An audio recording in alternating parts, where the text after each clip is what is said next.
Hey guys, welcome back to the channel. This is story about what if Naruto dies during his final battle against Sasuke and teleported Highschool DxD Part 1. Before I start, please do support for more amazing content and comments for Part 2. Do consider to subscribe my channel and share my video to your friends and check out the description as well. Let's start the video. In a dark place, without a hint of light and it seemed to have no end, there was a body floating that looked like that of a teenager. The boy had spiky blonde hair, he was wearing an orange and black sweatshirt and long pants with the same colors. Another characteristic was that he had 3 pairs of mustaches on each cheek, which gave him a foxy appearance. This boy is none other than Naruto Uzumaki, ninja of Konohagakure no Sato, Jinchuriki of the Kyubi no Yoko, and hero of the Great Fourth Ninja War. Well, ex-hero, since he died after fighting with his best friend and rival Sasuke Uchiha. Naruto sighed. It seems that Sasuke team won, he said with a bored tone, looking into nothingness. But I hope he can find another way to bring peace. You take it well to be dead, mate. Kurama spoke in Naruto's mind, an eyebrow raised at the carefree attitude of his partner. I died. I can't do anything anymore, Naruto said with a bored face, and then changed it to a thoughtful one. But I still have a doubt. What doubt? Kurama asked, interested in his partner's doubt. Yes, I'm dead, Naruto began, looking at the dark sky, with a hand on his chin. Why are you still inside me? Now that you mention it, Kurama started thinking about what his partner said. I don't know either. And the others? Naruto asked, not looking away from the sky. No idea. Shikaka responded in a disinterested and bored manner. I had the same question. Matatabi answered him directly and seriously. I don't understand what's happening either. Isaba said with a thoughtful tone. Same. Son Goku, Koko, Saiken and Komi said at the same time. I think I have a theory. Gyuki spoke with a neutral voice. What would that theory be? Naruto asked, now closing his eyes, waiting for the Biju's response. Well, how do I say this? Gyuki began calmly, but with doubt. You are dead, but at the same time alive. Wait, are you saying that I'm dead, but at the same time I'm alive? Naruto said with his eyes narrowed and his brow furrowed, thinking about what the Biju said. How is that possible? And what does that have to do with you? In answer to your first question, it is about your chakra network. Gyuki responded calmly, but a little seriously. My chakra network? Naruto asked more doubtfully without changing his expression. You see, Naruto, when someone dies, their chakra stops flowing, Gyuki explained. But in your case, your chakra flows differently. Different? You're right, Brother Kurama spoke, being surprised to notice it. Naruto's chakra flows, but at the same time it stops. But he does it so fast that we hadn't realized. And that would explain why you are dead, but at the same time alive. Son Goku said, understanding what his brothers were saying about him. I understand, Shikaka said, understanding everything, but he still had doubts. But what does this have to do with us? You see, Brother Komi spoke calmly. As we are sealed in Naruto, we link our chakra with his, the same thing happens to us as it does to him. I see, Matatabi said, surprised. Then we will not die, but we will not revive either. Exact. Komi responded calmly and directly. But why does this happen to us? Naruto asked with a calm, but thoughtful face. I can explain that to you. A thick and hoarse voice spoke, with a calm tone. When they heard that voice, Naruto was wondering who he was, as were his tenants. But that voice seemed familiar to them. Even with doubts, Naruto and the Bijus could see how a very bright light appeared ahead. When the light dispersed, an elderly man could be seen, wearing a white robe. 2 horns were also visible coming out of his head with brown hair, and a beard that reached his waist with the same color was floating. In a lotus position, under 9 black spheres, and had purple eyes with a black dot, and surrounded by 6 rings of the same color. Naruto and the Bijus were surprised when they saw who it was. Old Rikudo. Naruto shouted in surprise when he saw the famed Rikudo Sannin again. Father! The Bijus shouted just as surprised. Nice to see you again, Naruto, children. Hagoromo greeted them calmly, but with a small smile. Old Rikudo Naruto looked at him even though he was surprised. What are you doing here? You see, Naruto, I came to tell you to come in and I will also introduce you to someone, Hagoromo responded calmly, and then became embarrassed. And also I come to apologize. Apologize? Naruto asked, curious, not understanding why the person who was nicknamed Shinobi no Kami wanted to apologize. Well, you see, Naruto, Hagoromo began, nervous and embarrassed. Not only were you the transmigration of my son Ashura, but you are also mine and my brother's. Wait, Naruto stopped despite what Hagoromo said. You say that I am not only Ashura's transmigration, but also yours and your brother's, then he frowned. Why do not you tell me before? It's just I didn't realize, Hagoromo said, scratching the back of his neck and with an awkward smile. After that comment, Naruto and his tenants sweated to see how the person who was considered a sage acted. Well, it doesn't matter anymore, Hagoromo said, becoming calm again. I'll give you my powers anyway, but first I want to introduce you to my brother. For what? Naruto seemed confused. If I already died. I'll explain it to you later, Hagoromo said with a smile. But first I want you to meet my brother. Well, Naruto said, dismissing it, but being curious to meet Hagoromo's brother. Who will be the Rikudo Sennin's brother? After Naruto's comment, a light equal to Hagoromo's appeared in front of them. As the light dispersed, an elderly man could be seen, who was wearing a blue robe, and something notable was that he had bright blue eyes. Nice to finally meet you, Uzumaki Naruto, the man introduced himself calmly and politely, with a small smile. I am Himura Otsutsuki, brother of Hagoromo and founder of the Hyuga clan. Naruto smiled back. It's a pleasure to meet you, old Himura. Ha ha ha, Hagoromo was right, Himura said, while he laughed at the way Naruto called him.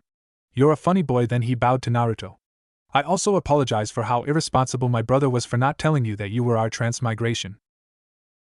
I'm not irresponsible, Hagoromo said calmly but a little angrily. I just didn't realize. How did you not realize that it was your transmigration and that of your only brother? Himura asked him calmly, but with a mocking tone.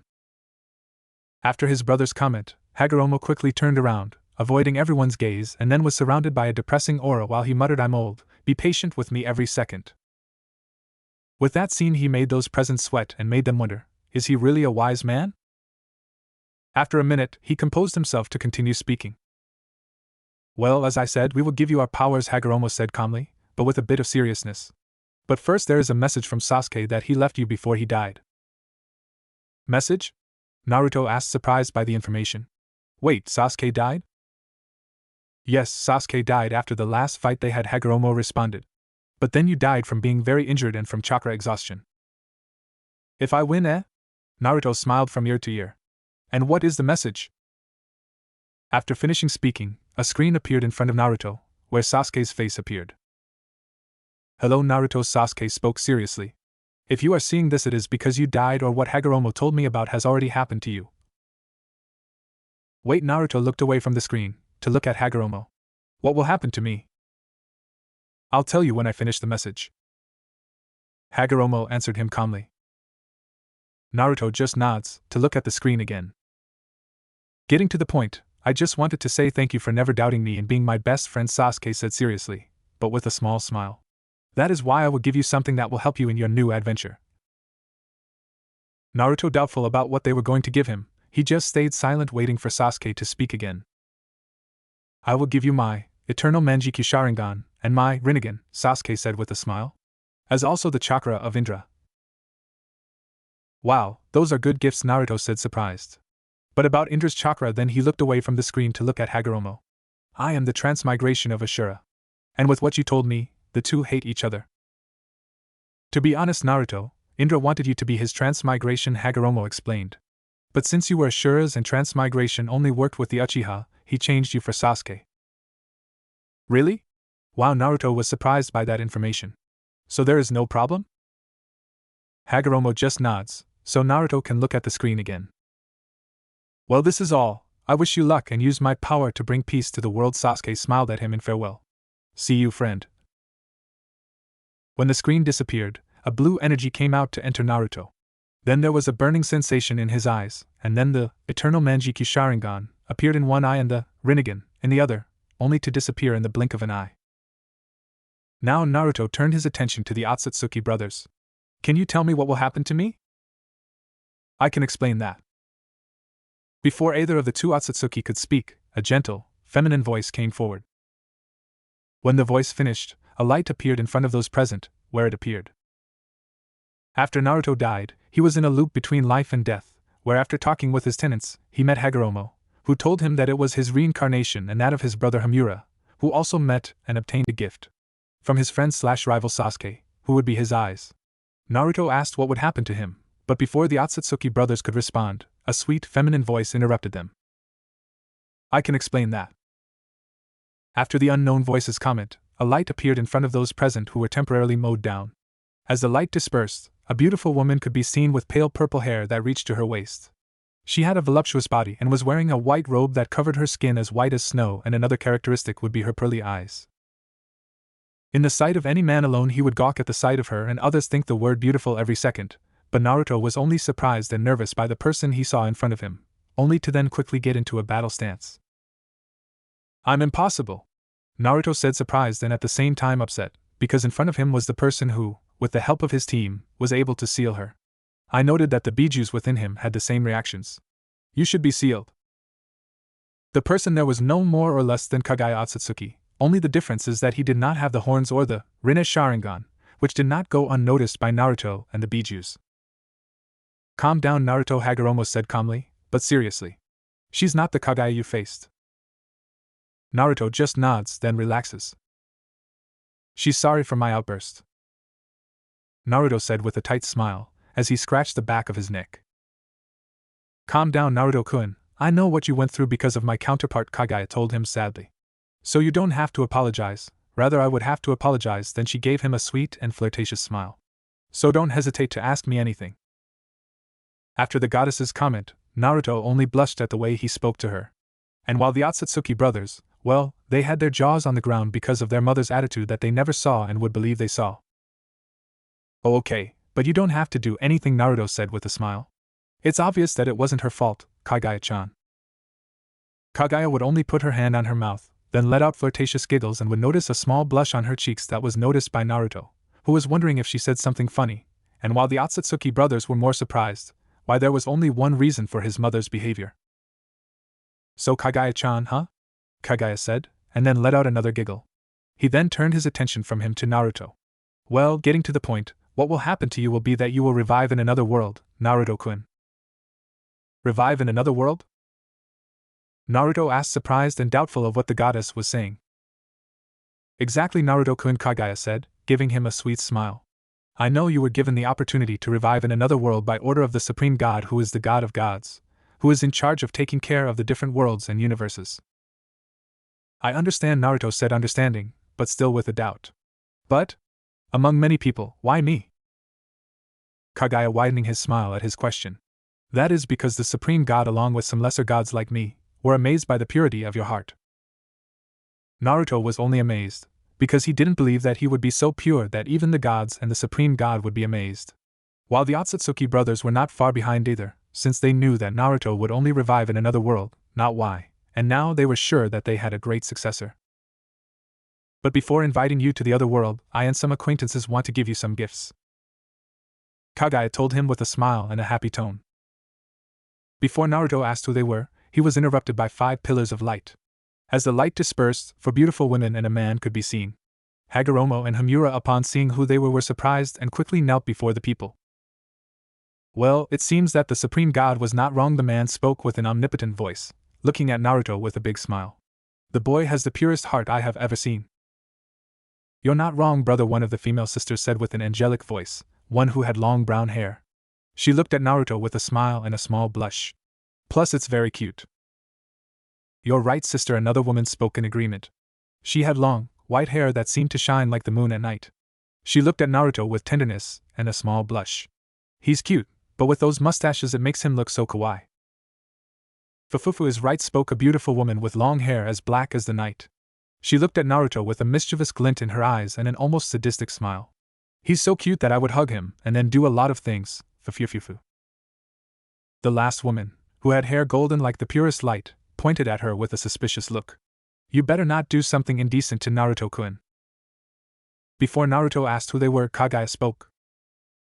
Well, they were already late, Kaguya said with a smile, turning her gaze to the new guests. I'm sorry, the brunette woman apologized. It's just that we were preparing things. Eto, excuse me, Naruto spoke, drawing the attention of those present. Who are you? Ah yes, where are our manners?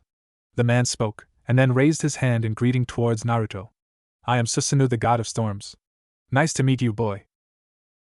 The man who had a Chinese straw hat on top of his long black hair. He had a mustache and a small goatee. He was wearing blue shorts, with a bare torso showing off his big muscles, and he had a Japanese-style sword on his waist. I am Amaterasu, the goddess of the sun. It's a pleasure, Naruto-kun. The beautiful brunette woman appeared, wearing a sun-shaped tiara, wearing a white kimono with red lines, with shiny decorations in the form of images of the sun. I am Tsukuyomi, the goddess of the moon and twin sister of Amaterasu. Nice to meet you, Naruto-kun. The woman appeared very similar to Amaterasu, but the difference was that she had bright white hair. She wore a moon-shaped tiara. She was wearing a white kimono with gray lines and silver decorations in the shape of images of the moon. Fufufu, I am Shinigami, the goddess of death. It is a pleasure to meet you in person, and perhaps in the future in body, Naruto-kun, Fufufu. A beautiful black-haired woman wearing a completely black kimono introduced herself in a flirtatious tone. I am Hikari, the goddess of light. Nice to meet you, Naruto-kun. A beautiful blonde, wearing a golden kimono with white lines, introduced herself with a happy and playful tone. After the introductions, Naruto was surprised and paralyzed. He didn't know if he should also kneel like Hagoromo and Hamura. Calm down, boy, Susanoo spoke with a smile, as if she knew what Naruto was thinking. We don't like formalities, so it's not necessary for you to kneel. Then she looked at the Otsutsuki brothers. Same for you, Hagoromo, Hamura. Those names stood up and stood looking at the deities, waiting for someone to speak. Well, since we are all here, we will proceed to give the gifts to Naruto-kun. Kaguya spoke calmly, then looked at Hagoromo, who only nodded, and then approached Naruto. Well, Naruto, as my reincarnation, I will give you the 5 primary elements and some secondary ones. That would be the Mokuton, Hayatan, Shikuton, Deiton, Ranton, Shoton, Inton, Yoton, and Onmyoton. And since you have Shikaku, Son Goku, and Koko sealed, you already have the Jiton, the Yoton, and the Futon. I will also awaken your Uzumaki genes so you can use the Kongo Fusa. Hagoromo explained, and then touched Naruto's head, who then began to change. His hair changed to red with golden tips, he grew a few centimeters and his muscles became toned. And since you are the transmigration of Indra and Ashura, you have Uchiha and Senju blood. And by the way, all the Bijus will accompany you because they will be better with you. The women present could only look closely at Naruto and think unholy things. Naruto for some reason got a shiver. Gyuki asked, concerned for the former wielder and friend of his. Don't worry, Hagoromo said, trying to reassure Gyuki. I already talked to B, and so that he wouldn't die I left 90% of your chakra with him, but in a few days you will regenerate them. Hagoromo then moved away to give Hamura room to approach. I will give you the Byakugan, and the evolution of it, the Tensengai, Hamura said, and then touched Naruto's head, who felt a burning in his eyes. Hamura then handed him a small scroll with the Hyuga clan symbol. And this scroll with all the techniques and secrets of the Hyuga clan. After him, Kaguya approached. I will give you an almost infinite chakra and the Rinne Sharingan. I will also give you the genes of the Kage clan, who have the ability to use their bones as weapons. Kaguya explained, then kissed Naruto, who blushed. It is worth noting that everyone present was surprised. Seconds later, a strand of white hair grew in Naruto's hair. Kaguya stops kissing him and walks away with a satisfied smile, leaving a completely surprised Naruto. Then Susanoo approached, who looked at him with amusement at the state he was in for receiving a kiss. I will give you strength and endurance beyond normal, but you will have to train them. And I will give you the Jintan and the Taiten, said Susanoo, and then touched Naruto's head. Seconds later she gave him a small scroll and a sword. I will also give you one of my great swords called Yamamoto. With it you can control water. And finally a scroll with the style of Kenjutsu of the gods and Jutsus of the elements that I gave you. The sword, in Naruto's opinion, was beautiful and fascinating. It was a medieval-type sword, but larger than normal. Its 2 blades were blue like water, and its hilt was inlaid with blue gems. Naruto could literally feel the raw power of this sword. Then Amaterasu approached. I will give you the Bakutan, and a new one called Sotan, which will give you the same flames of the sun. I will also give you a roll of jutsu of this element, and a killing instinct that would make the Jubi faint. Amaterasu told him, and then warmly kissed Naruto, who only blushed and was surprised for the second time. After an unnecessarily long kiss, Amaterasu broke away, walking away, to make way for Shinigami. I will give you the Meitan, and I give you permission to use the Kuchios, Edo Tensei, unlike some people who used it without permission. And you can also summon me or my servants who will serve you and protect you, Shinigami explained with a flirtatious smile. And I will give you a cold personality after the hour of killing and the ability to rejuvenate people. And finally I will give you an eternal life where you can also give it to someone special. Shinigami then passionately kissed Naruto, who no longer knew what to think or feel because of all the sudden kisses he was receiving from the beautiful goddesses. After 5 minutes, Shinigami separated from her much to her chagrin, but Tsukuyami had to follow. I will give you the Koton, and I will give you this scroll that contains 6 legendary summon contracts. During your training you will be able to sign it, and also the ability to hide and move through the shadows. Tsukuyami told him, and then kissed Naruto coldly but with love. Naruto now just let himself go into the kiss. After a minute, she pulled away and Hikari walked over. I will give you the Jintan, and I will grant you an aura that will make good people follow you and trust you, while bad people will fear you. I will also give you great wisdom, Hikari said, and then handed him a roll, and finally, I will give you this scroll that contains the style of taijutsu of the gods, and if you want, give it a name. Hikari then kissed Naruto lovingly. After 2 minutes she separated and Kaguya spoke. Well, Naruto-kun, before we send you to the other world, you will go to a dimension so you can train your new abilities, Kaguya explained calmly, and then a gap appeared behind Naruto. And don't worry, time passes faster in the world you will go to. Naruto looked at them curiously. When will you send me to the other world? Don't worry, kid, Susanoo said with a smile. We know when you will be ready. Well, then I'm leaving, Naruto said, and then bowed before the gods. But first I want to say thank you to you and the Supreme God for everything. The others just smiled, because they knew that they had not made a mistake in choosing Naruto. Naruto was going to enter the gap, but Hagoromo stopped him. Ah, wait, Naruto. I forgot to give you these scrolls, Hagoromo said, and then gave 3 scrolls to Naruto, where each one had logos of 3 different clans. Where inside are your Uzumaki, Senju, and Uchiha heritage, where you will find everything from fighting styles, weapons, money, medical procedures from the Senju, and roles of Fuinjutsu from the Uzumaki. Ah, and I'll give you this. Shinigami spoke, and then many blue particles appeared in her hand and entered Naruto. And it was? Naruto asked, as he looked at his abdomen. Fufufu, I'll just tell you that they will help you in your training. Shinigami told him in a fun and flirtatious manner, making Naruto's curiosity increase. Oh, interesting. Kurama spoke amusingly from Naruto's mind. Naruto became curious. What's interesting? You'll see, mate. Kurama told him without changing his amusement. Good, see you later. Naruto said goodbye with a smile, then turned around and entered the gap where I can see. We stayed as Naruto said goodbye to the gods and entered the gap, where he could only think about something. Beautiful. In front of him was one of the most beautiful landscapes he had ever seen. It was a large meadow where it divided into a lake with a waterfall and a large forest. There was also a cabin that was not too big or too small. Well, let's start training, Naruto said with a smile that showed his determination. Wait, partner, Kurama spoke, stopping Naruto. I want you to enter your mental space to plan your training, and I also want to show you something. All right. Having said that, Naruto calmly sat on the grass in a lotus position to enter his mental space. Upon entering, he could see the 9 bijus in front of him with a big smile. So, how will we do the training? Naruto asked with a determined face, which made the bijus laugh at his impatience and determination.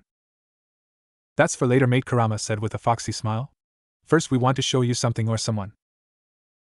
Before Naruto asked what he was, a voice could be heard that made his head a sea of feelings, since he had not heard that voice since the fight he had with Kurama to control his chakra. You've grown up, Soichi. A woman's voice spoke where the happiness in her voice was noticeable. Naruto quickly turned back only to start crying. Ooka-san. Naruto, with tears in his eyes and a big smile, quickly went to hug his mother. Long time, Naru-chan, Kushina said, reciprocating the hug with tears in her eyes. I have to say that red suits you. Naruto just stayed silent, enjoying the warmth of the hug, but after a few seconds he was going to ask what was going on until another male voice spoke. Can I join the family hug? It was a voice that Naruto recognized, only to see a blonde man behind his mother. Oto-san.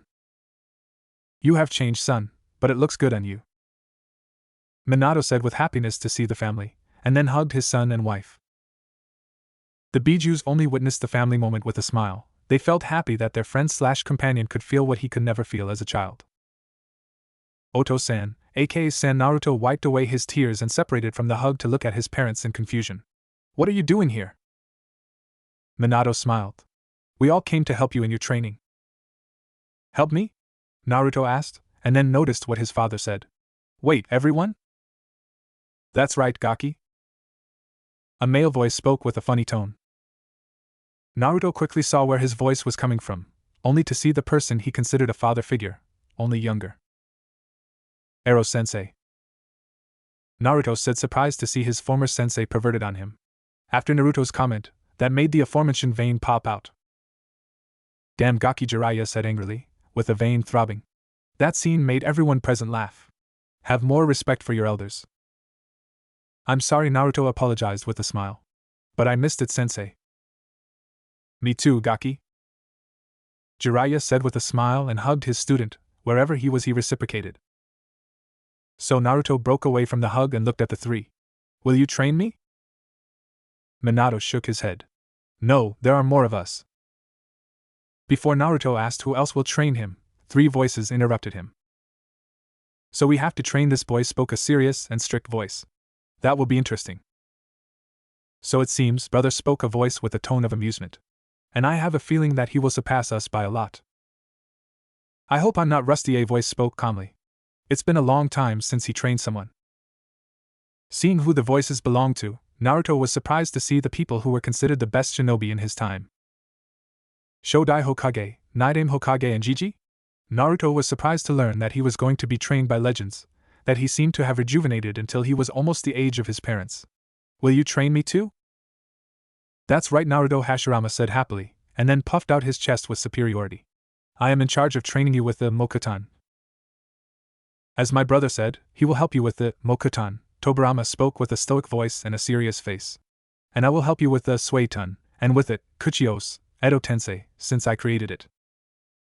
I will train you by teaching you all my jutsu arsenals, Hiruzen said with a small smile. And I will also teach you a little bijutsu. Really? Naruto smiled happily at the new things he was going to learn. Thank you very much to all. Wait, Minato spoke. There are still people missing.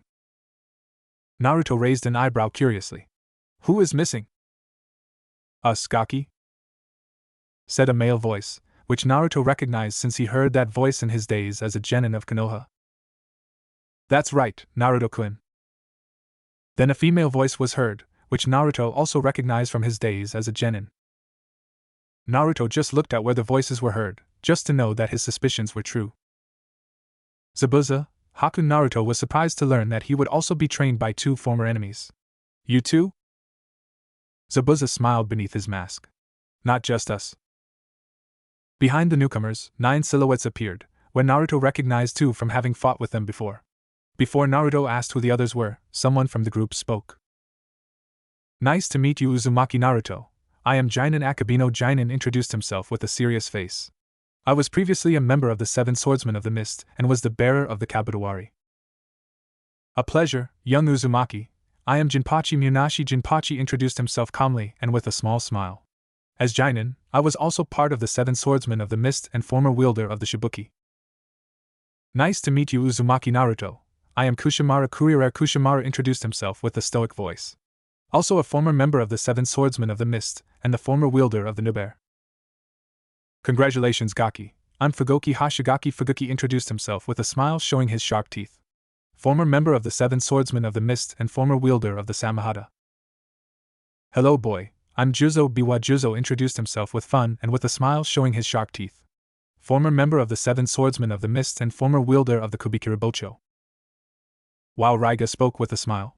Who would have thought that the shrimp I faced would become a great ninja?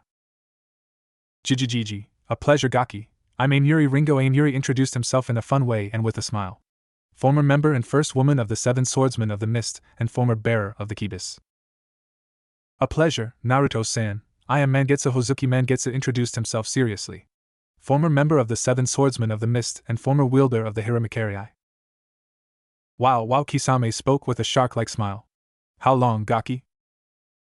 Eto Naruto began to speak, trying to hide his surprise at being in front of the best swordsman. What are all the former 7 Swordsmen of the Mist doing here? Easy, Gaki Zabuza spoke, smiling under his mask. Everyone here will train you in kenjutsu and we will also teach you our fighting styles. And I'm here to help you with Hayatan. Haku told her, also with a smile, that Naruto thought she was cute, but then he remembered that he was a boy. While Naruto thought about that, Kurama avoided laughing at what his friend/partner thought, and how easily he believed the boy's lie. Then, it will be an honor to be trained by you, Naruto told them respectfully, making those present smile. But before he continued speaking, other voices interrupted him, only to see 5 people appear, who were. We stayed when Naruto had a reunion with family, friends and enemies, who had the job of training him. But when he wanted to start his training, 5 people appeared that Naruto didn't know but seemed familiar, but before he could ask anything, one of those people spoke. Although he is skinny, he has power. A dark, muscular man spoke with a manly tone. You're right, it will be interesting to show him, Jintan, another man who was bandaged up to his ankles, where only his eyes could be seen, spoke in a stoic voice. I would even say that he can overcome. Wow, so young and he has amazing power, a man who had a small mustache spoke. You can tell that this boy is a diamond in the rough. This boy is strong, another man spoke, having dark red hair. I see how I help my son. I hope you're ready, boy, a black-haired man spoke with a stoic voice. I'm not soft when it comes to training. Who are you? Naruto asked them suspiciously and intrigued, since he seemed to know them, but he didn't remember. Oh, sorry for not introducing myself, I am A, also known as the Sandame Reikage, spoke the muscular and dark man already known as A, with an omnipotent voice. He's a pleasure, boy. Naruto was surprised because in front of him was another Kage, and he knew why he looked familiar, since he fought against him when he was revived in the war. I am Mu, also known as the Night-Aimed Sechikage, the bandaged man already known as Mu spoke, with a stoic voice. It's a pleasure, Gaki. Naruto was again surprised and also recognized him as another of those revived in the war. I am Hozuki Genjutsu, also known as the Night-Aimed Mizukage, the man with small mustaches, already known as Genjutsu, spoke with a slightly amused tone. It's a pleasure, boy. Naruto was surprised again, and could also recognize him as other of those revived in the war. I am Raza, I was also known as Yandame Kazakage, the dark redhead, already known as Raza, spoke with a stoic voice. It's a pleasure, boy. Naruto was surprised again, and also recognized him as other of those revived in the war, and also for being the father of one of his friends. I am Minoru, also known as the Sandame Kazakage, the black-haired man, already known as Minoru, spoke with a serious voice. It's a young taste. Naruto was surprised and maybe never saw or met him, but he heard about him. Like Akatsuki's Gaara rescue mission report. JC, this character didn't have a name in the anime, so I gave him the dub name. It's a pleasure, Naruto greeted them. But what are you doing here? He was intrigued because there were ancient Kages in his subconscious. Easy, Kid Genjutsu responded with amusement and a small smile. We are here to help you in your training. Train me? Naruto asked in disbelief, because not only did he train with the former Hokages, but also with other Kages who were feared and respected in his previous world. Exactly, A nodded his head abruptly. I will train you with everything related to the Raiden and my jutsus, and I will help you with your monstrous strength, he explained. Because who else can teach you better about Raiden and strength, other than a Reikage? A puffed out his chest proudly as he said that, while Naruto and the others nodded, since he was right. I will train you with Jintan, Mu explained seriously, since I created it. And I will also teach you a little about Doton. Mu might be serious as she spoke, but inside she was amused thinking about the torturous training she would give Naruto. At that moment Naruto got a shiver. I'll help you with this, Suiton, Genjutsu explained proudly, his smile widening. Since the Hozuki clan are experts in that and Genjutsu. Raza smiled in a friendly and calm manner. Me and Minoru Dano will train you with Jitan. That's right, Minoru nodded his head seriously. And I warn you that I am not soft when it comes to training. Wow, Naruto murmured impressed. Then I will take care of him. In the end she bowed, while the Kages just smiled. Wow, Naruto, you really have changed, spoke a young, masculine voice with a friendly tone. I have to say that red suits you.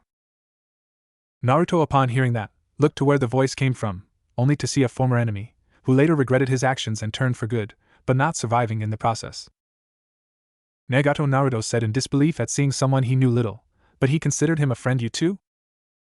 Exactly, Nagato said calmly with a smile. I am here to train you so that you completely master the Rinnegan. Naruto was just surprised and excited about how strong he will become in the future, and noticed that Nagato was accompanied by a woman and a man, who he had an idea of who they would be based on their hair colors. And who are you? Naruto asked them with slight interest, looking at those who accompanied Nagato. Sorry for not introducing myself, I'm Mito Uzumaki. A red-haired woman with the name of Mito introduced herself. And I am here to train you and become a master of Fuinjutsu. It is a pleasure to meet you, young man. She then bowed respectfully to Naruto. It's a pleasure, young Uzumaki. I am Ryu, founder and the first Uzukage of Uzushiobikure. Ryu, a tall redhead, with white hair and a small red beard, introduced himself. And I am here to train you in the Uzumaki Kenjutsu style. JC, I don't know if this one exists, but since... Oh, thank you, Naruto spoke happily and bowing. I swear I won't let you down like Uzumaki. You and your promises, said a young, masculine voice, which Naruto recognized perfectly. You never change, right, Naruto? Yos, this young ninja has great flames of youth. Another male voice spoke, which Naruto didn't recognize, but when he heard that sentence, he could only think of two dark-haired men with big eyebrows. Wow, what a handsome boy, said a female voice, which Naruto didn't recognize but was embarrassed by what he said. It wouldn't be bad if you trained him alone. You're right, said another female voice, which Naruto recognized but didn't remember who he was. He is more handsome since the last time I saw him. It will be a pleasure to train you, Naruto-sama. Finally, a young, male voice spoke. Naruto recognized him too, but he also didn't remember who he was. When he looked to where the voices were coming from, only to see a former friend, a man similar to two of the aforementioned people, a girl with orange and green hair that he had never seen, and two former enemies. But he mainly focused on his former friend, who unfortunately died sacrificing himself in the war. So you too, Naruto smiled. Hey, Niji? Although he was happy to see even a great friend and companion who sacrificed his life for him. What did you think? Niji spoke with a mocking tone and a small smile. That he, Byakugan, and the techniques of the Hyuga clan were learned so easily? Naruto could only affirm in Niji's favor, as he was right. I see why you're here, Naruto said with a smile, but quickly looked at the others present, intrigued. But what are you doing here? It is also worth noting that the two new women did not stop looking lustfully at Naruto, and that he was feeling uncomfortable with the looks. The first to respond was the man with big eyebrows and mustaches. Congratulations, Naruto-kun, I am Meito Dai. Dai introduced himself with excitement, and making poses with flames in his eyes. And I am here to train you in taijutsu and the Hashiman Tanko, so your flames of youth may grow brighter than ever. Naruto was impressed and sweating at the man's attitude. Then one of the women spoke. Nice to meet you, Naruto-kun, I'm Pakura. Pakura introduced herself with a sweet tone. I will take care of your training with the Shikuten, then she smiled flirtatiously. And maybe other things. Naruto could only smile nervously at the last thing the woman said. But then he calmed down and spoke. It's a pleasure, Pakura-san, Naruto said with a smile. I hope to learn a lot from you. And ending by bowing, making Pakura smile. Then Naruto looked away to see the other two present. While the second unidentified woman spoke with a flirtatious tone. It's a pleasure to see you again, Naruto-kun. It's also a pleasure to see you, Gyurin. Naruto smiled at him, and then became serious. And seeing you here, that must mean. Yes, Gyurin smiled sadly. I died after protecting Yukimaro from those white men. If I'm not mistaken, they were called Zetsus. I see, Naruto said sadly. I'm sorry for reminding you. Don't worry, at least Yukimaro is alive, Gyurin said a little more cheerful. But changing the subject, I am here to train you with the Shotan. So he hoped that you are prepared. I understand, Naruto smiled determinedly. Then I will also be in your care. He then shifted his gaze from him to the other person, and the person most intriguing to Naruto because of the respectful way he spoke. It's a pleasure, Naruto-sama. As you know, my name is Kimimaro, But my full name is Kimimaro Kaguya. The now known Kimimaro spoke with a serious face and a stoic voice. And I am here to train him to master the Kekei Genkai of the Kaguya clan. Eto, thank you, Kimimaro. Naruto said, a little uncomfortable because of his respectful way of addressing him. But why do you speak to me so respectfully? Easy, Naruto-sama. Before we got here, Shinigami-sama told me that you are now the new head of the Kaguya clan, Kimimaro explained, without changing his voice or face. And in honor of my extinct clan, I have to have respect for it. Chief of the Kaguya clan? Naruto asked, surprised by the revelation. Why would it be me? Think about it, Mate Kurama spoke with boredom. You received the genes of the Kaguya clan through the original founder. It would be obvious if you were the current head of the clan. And also with the Uchiha and Senju clans, which is why you are now the transmigration of Ashura and Indra. Naruto only thought about it for a second, then nodded. Why he made sense. I understand, but so much formality is not necessary, Naruto said to Kimimaro, giving him a smile, and then extended his hand. Just give me your hand as a sign of friendship. Kimimaro was surprised, but then he composed himself and shook hands with Naruto. Of course, Naruto-sama. Kimimaro spoke, his stoic voice and serious face, while Naruto only thought that this respectful way of addressing him would be permanent. Well, before I start my training, Naruto then looked around. Is anyone else here? Yes, we are missing, a boy's voice said, with a calm tone that Naruto immediately recognized. He then looked away only to see 6 people, where he recognized 5 of the 6 people. Naruto laughed as he recognized the people. So you too, eh? What can we say? Another man spoke with a funny tone. Do you think it's easy to control those eyes you received?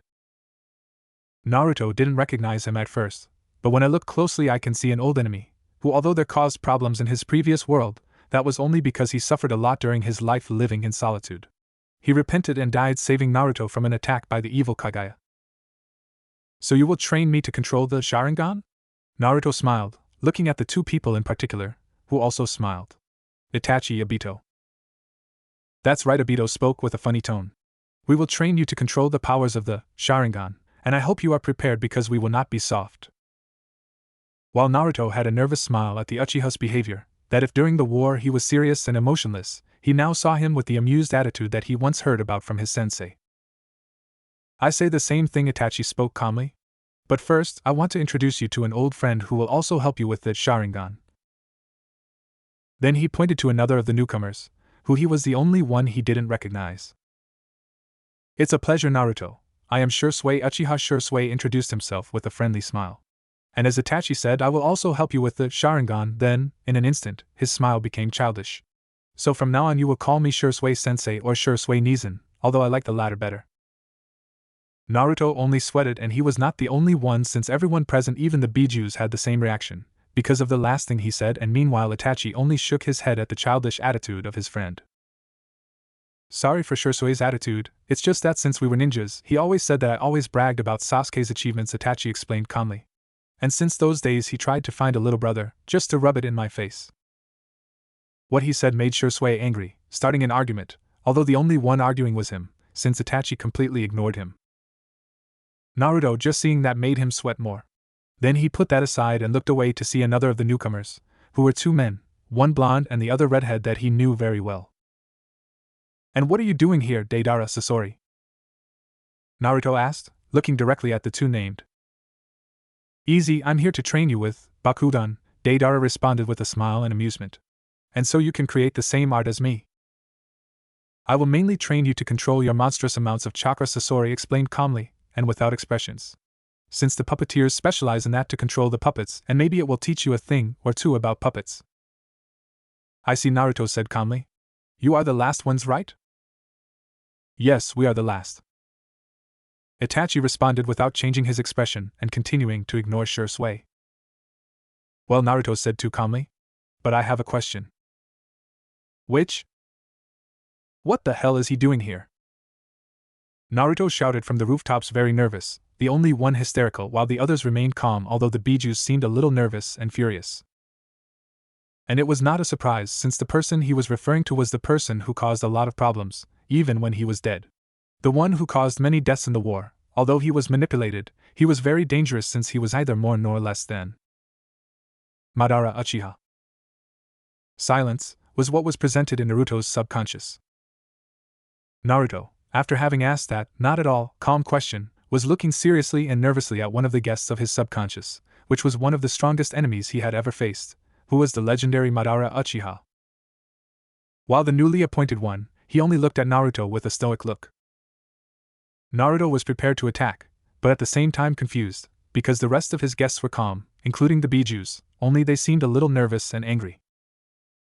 Naruto was brought out of his confusion when he saw Madara inhale a large amount of air, causing Naruto to believe that he would start attacking, but what Madara did in reality left him and everyone present, including the Bijus, with eyes wide and jaw on the floor.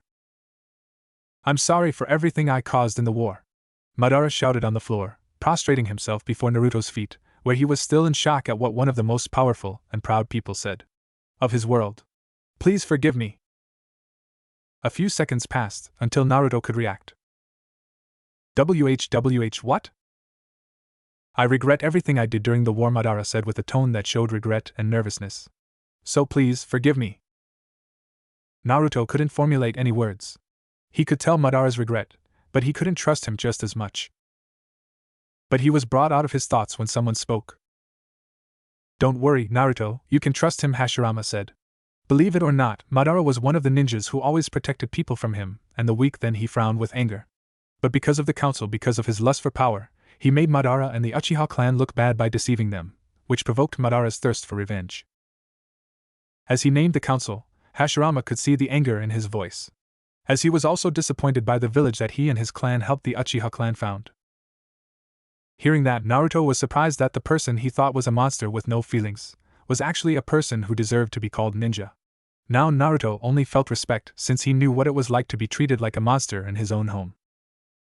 "I see, but don't worry, Madara. I always think that if a person regrets his actions, they deserve a second chance," Naruto said with a smile, as he knows how to do them, to offer his hand to Madara to get up.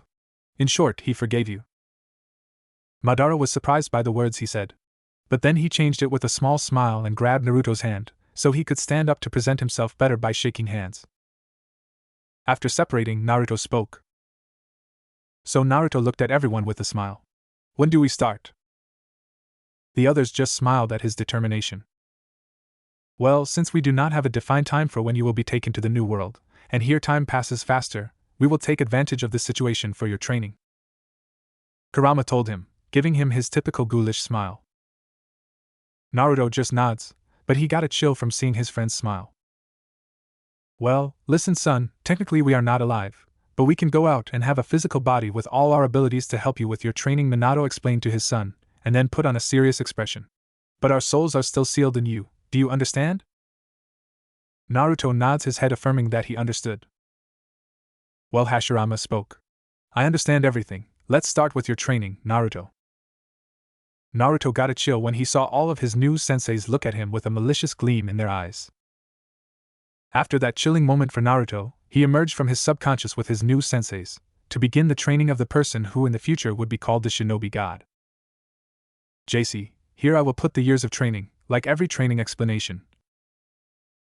In the first year, Naruto trained his physique and his abnormal strength. At first it was easy, but then it became more difficult and more difficult with Mito's weight stamps, where he started with 10 kg stamps on his arms, legs, back and torso and increased them by 10 kg more each month. His senseis ordered Naruto to wear these at all times, whether during training or even doing everyday things. In the second year he began to train his literally infinite chakra reserves with the help of Sasori and the Shadow Clones, where he helped them faster by doing exercises such as climbing trees, walking on water, and swinging a saban over a waterfall. While the original continued with the physical exercises, now supervised by A and Dai. When Naruto suffered the most and carried 120 kg seals on his arms, legs, back and torso. In the third year, Naruto's clones began to train their elemental and sub-elemental jutsu and other techniques. For example, the Hiraishin no Jutsu, which trained him to use it without the need to use kunais, where Minato and Tobirama helped him. He also set out to train the Rasengan, to create it faster and create versions of it with the elements. The ability to move through shadows was also included in the training. Meanwhile, the original continued with physical exercises and also began practicing taijutsu with everyone's help. To learn all the styles like that of A, Dai and Minato, where the latter had a style called Hakidori no Hain, which was characterized by fast and precise strikes. By the end of the year I already had great control of his affinities, both with his Suetun, that I could use him like Tobirama, his Mokutun, like Hashirama, and his Right-tun could surpass A. He was able to use the Hiraishin no Jutsu without the need for kunai and created the derivations of the Rasengan, which to define them in one word would be destructive. And with the help of Minato, Naruto was able to learn the Chidori, and with a lot of effort he was also able to learn or copy the techniques of his friend Sasuke, such as the Kirin. He also had great control with the elements that the gods gave him. Also during that time, Naruto decided to also take his father's last name, to be able to honor both surnames. Minato really liked that decision. In the 4th year, Naruto continued with the jutsus to make them with few hand seals and also invent some new ones. He also began practicing kenjutsu and bijutsu with the previous 7 swordsmen of the mist, Ryu and Hiruzen, practicing with copies of the original swords of the 7 swordsmen of the mist that were created by Shinigami so that Naruto learned to use them perfectly. Something that seemed strange for Naruto during this year is that the previous 7 swordsmen of the mist also had their respective copies of swords. The strange thing was why they needed the swords if they were dead. When he asked about that topic he always said the same thing, it's a surprise. By the end of the year, Naruto was already a master of the Uzumaki style, and that of the 7 swordsmen of the mist. In the 5th year, Naruto began training his dojutsu. At first he had to start with 3-bladed Sharingan, to get used to it, and then he was able to train its evolutions with the help of the 4 Uchihas. He trained the Rinnegan, with the help of Nagato and was able to control the roads perfectly. Finally the Byakugan, with the help of Niji, he was able to get used to it, and during that training time he awakened the Tenseigan. He also began training the taijutsu styles of the Uchiha, Senju, and Hyuga clans. By the end of the year, Naruto had the perfect Susanoo, and also combined it with his Kurama chakra form. He could control Amaterasu, just like his friend Sasuke, so much so that he created the same element called Enten. His Tsukuyomi and Kodo Amatsukami genjutsus were, from the point of view of the 4 Uchihas, hell. He could control his Kamui, like Obito, and had great control of his Rinnegan ways. He could also control the powers of the Tenseigan, which would be gravity control, and use his chakra mode, which was similar and just as strong as his Rikudo Senin Modo, only pale blue in color. In 6th year, Naruto trained his Uzumaki and Kaguya clan Kekkai Genkai, as well as their respective taijutsu styles. He also trained the styles of taijutsu and kenjutsu given to him by the gods, as well as controlling the power of the Yamamoto sword, given to him by Susanoo. At the end of the year Naruto could perfectly control the Kekkai Genkai of the Uzumaki and Kaguya clans and was also able to perfectly learn the taijutsu styles of the gods who called it Kami no Ken, and that of kenjutsu, which he called Tentai Sai Bansho. And he was able to control 75% of the power of the Yamamoto sword. During the 7th year, at Sasori's request, Naruto began training with puppets, and not just any puppet, but another copy of Sasori's previous body. He also returned to training with the Toad Senjutsu, the Wood Senjutsu with the help of Hashirama, and the other summoning contracts that the gods gave him, where I can meet each one for half of this year. Naruto stood in a flat valley looking at the 6 summoning contracts that the gods gave them. Behind him, a little further away, were his senseis and the Bijus and Shubi forms watching what was happening. Naruto sat on the grass and signed the 6 contracts. At the end, the contracts disappeared in a burst of smoke, and within 2 seconds there were 6 large explosions of smoke. 6 different creatures appeared there. One is a large red-winged bird, which appeared to be on fire. Then a large black lizard appeared, with purple details and had 2 large wings on its back. Then a gigantic white tiger appeared, with black stripes. A large brown-furred gorilla followed. Then a large wolf with snow-white fur came out. And finally, a large white fox appeared, which was characterized by having 8 tails. Naruto, his senseis and the Bijus were surprised by the enormous beasts they saw in front of them. The Bijus could see and admit that the beasts had the power to rival the power of even the 7 tails. When the smoke dispersed completely, the beasts began to look everywhere to see who summoned them, until they stopped and saw Naruto, and were surprised by his great power. There they assumed that he was the one who summoned them. Whoa, the great bird on fire spoke with a calm voice. It seems we have a would-be summoner. You are not wrong, and it seems to be strong, the great lizard spoke with an imposing voice. But what am I saying? It's exaggeratedly strong. You are very right, the great white tiger spoke with a funny tone. He's ridiculously strong. Ha ha ha ha ha. Hey boy, the big gorilla spoke, looking at Naruto. You were the one who summoned us?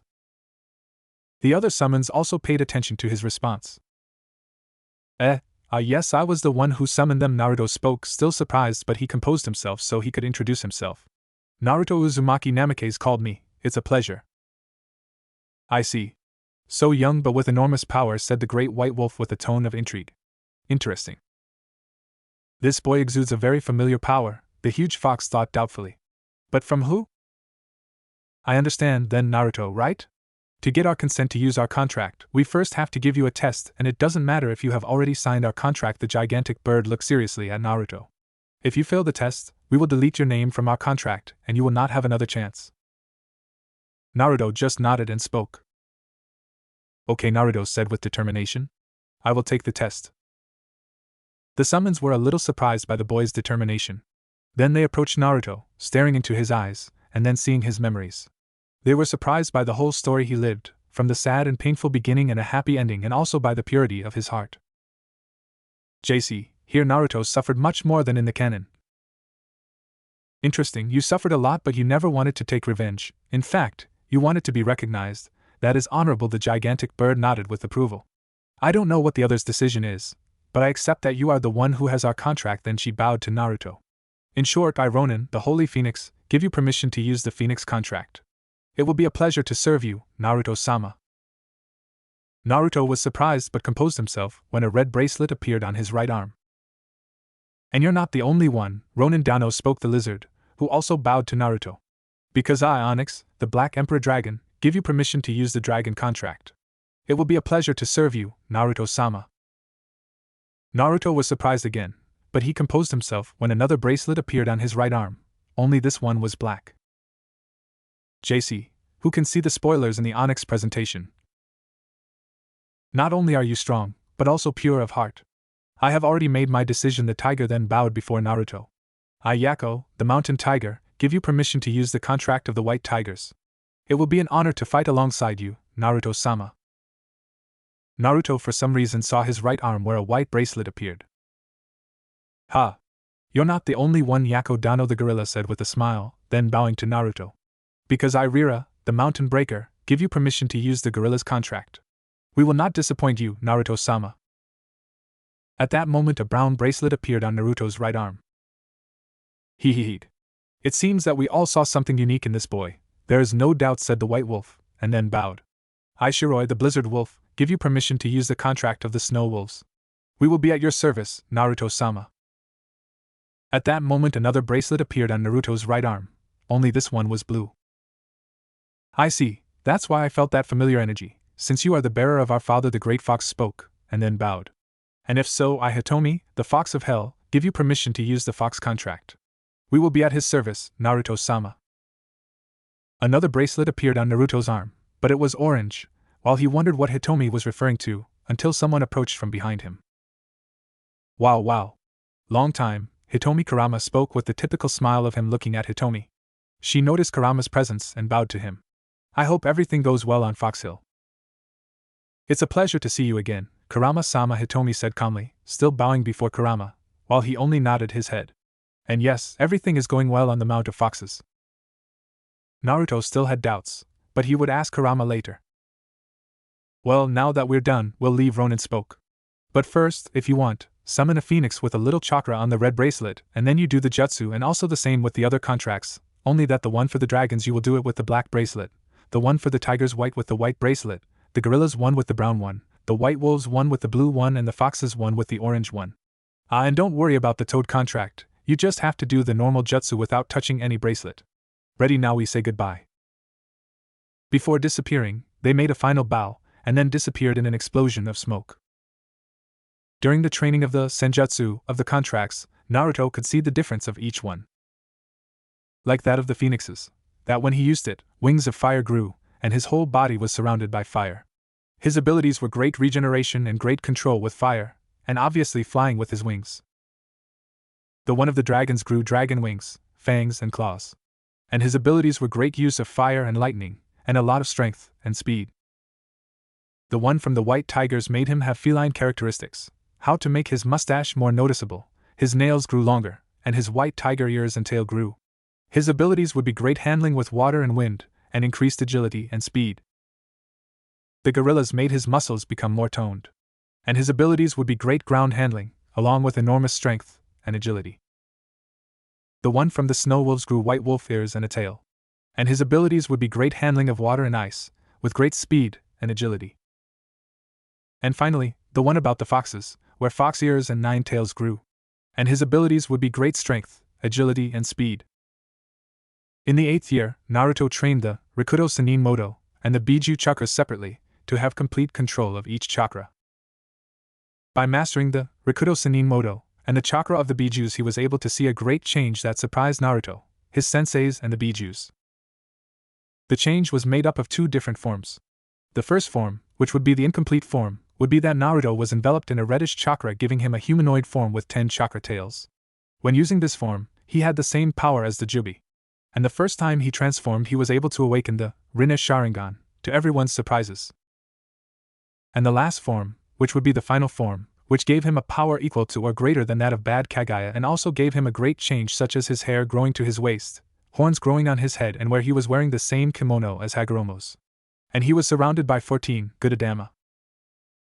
In the 9th year, it was pure study, from Fuinjutsu that had 30 levels, which he trained with the help of Mito and the scrolls that Hagoromo gave to Naruto. He also set out to study medical jutsu with the help of Hashirama and the scrolls of the Senju clan. He also trained the Hashiman Tanko with the help of Dai. By the end of the year, Naruto was a genius in Fuinjutsu, so much so that he created more levels until he reached level 35, much to the surprise of the 3 Uzumaki. And in medical jutsu he was equal to or superior to Hashirama. And with the Hashiman Tanko, he was able to reach the 8th gate, and thanks to the chakra of the Bijus and those of Ashura and Indra, there was no risk of dying, but if he spent a large amount of chakra. It should be noted that during the first years of training, Naruto's senseis also trained, something strange in Naruto's opinion. When I asked why they did it, they always said it's a surprise, so I just let it go. Currently, in a flat valley, a small friendly fight, or rather a battle of titans, was taking place. Those who faced each other were the 4 Uchiha, Itachi, Shursui, Obito, and Madara, each with his Susanoo, complete with him, against Naruto, who was also with his Susanoo, complete with him.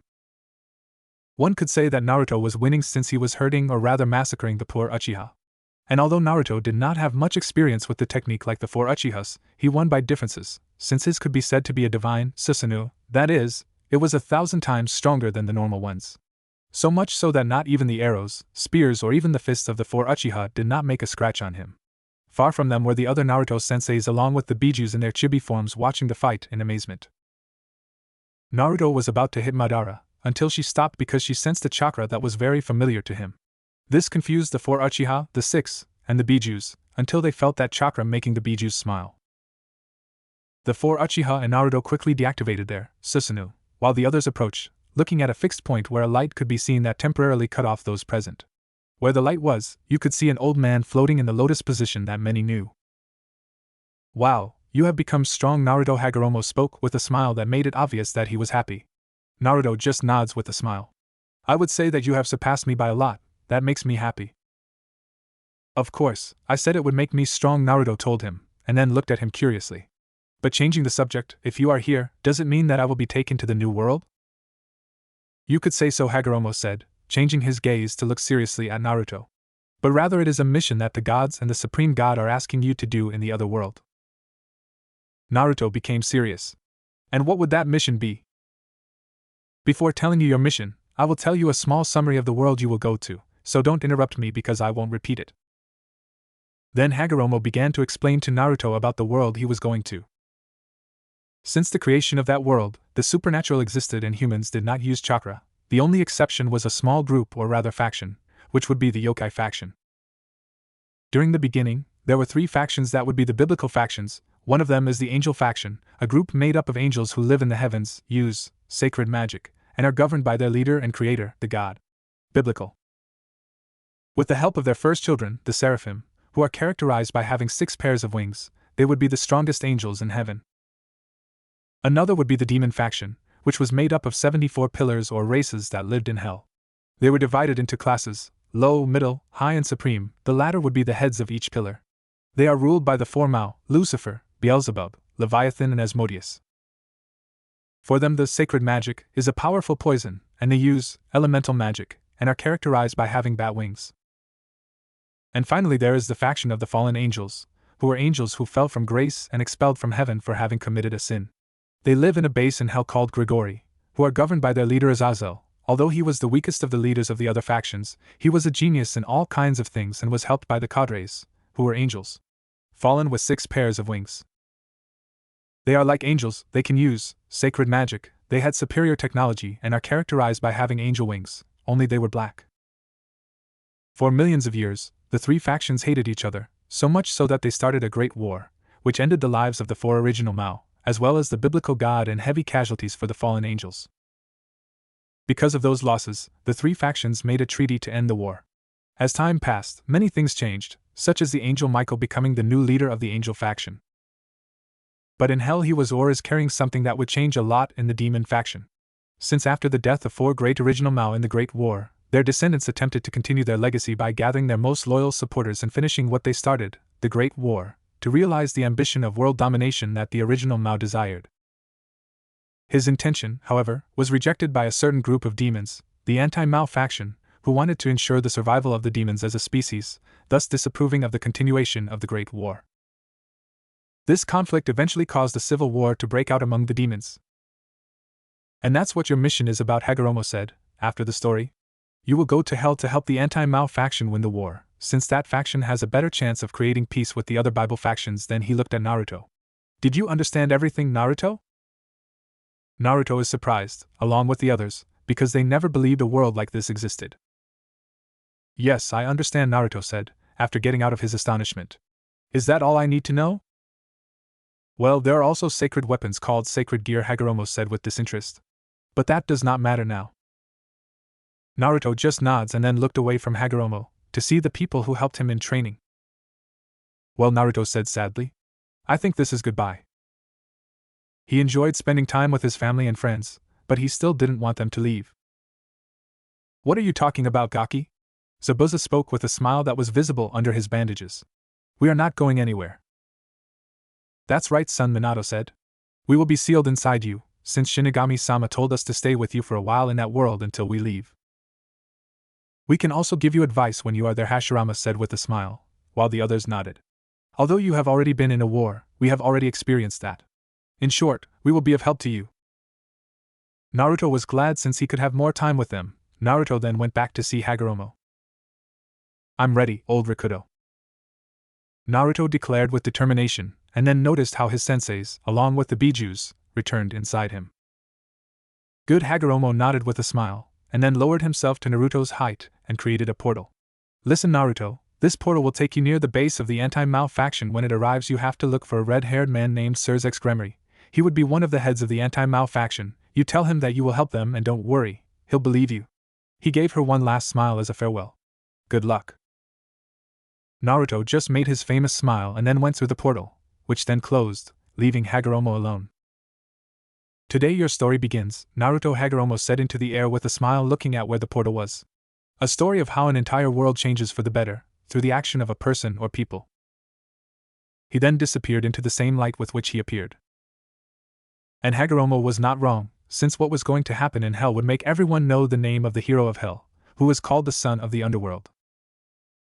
On a flat piece of land full of trees and grass, a place that everyone would think was land. But the difference was that the sky was purple and there were rocks floating for some reason. In an area of the land, a portal appeared where a teenager of about 17 to 18 years old emerged.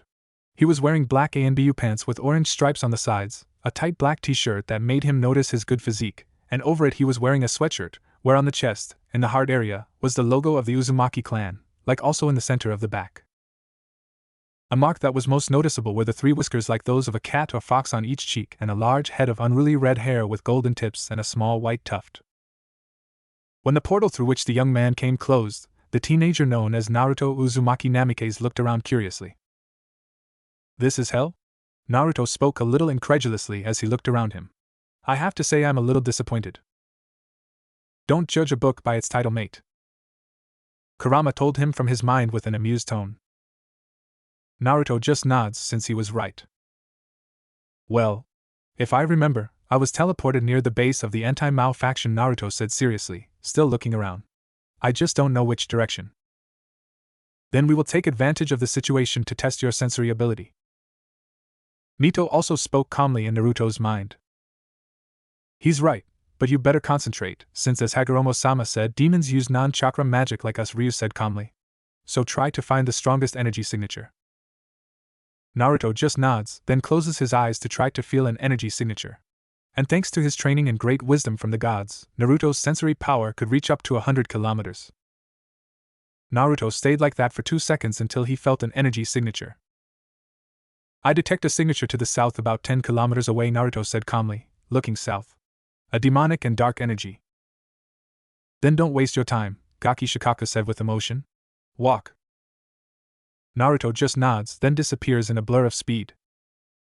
Along the way, Naruto could see destroyed cities and even people, from adults to children, who were living on the streets because of the war. That only made Naruto angry, who had a very clear objective. I will stop this ridiculous war. After a minute of travel, Naruto was able to visualize or detect a barrier of protection and camouflage. Naruto stopped before colliding with the barrier. Looks like we're here, Naruto said calmly, while analyzing the barrier, which in his opinion, was rubbish. But I still have a doubt. Which one?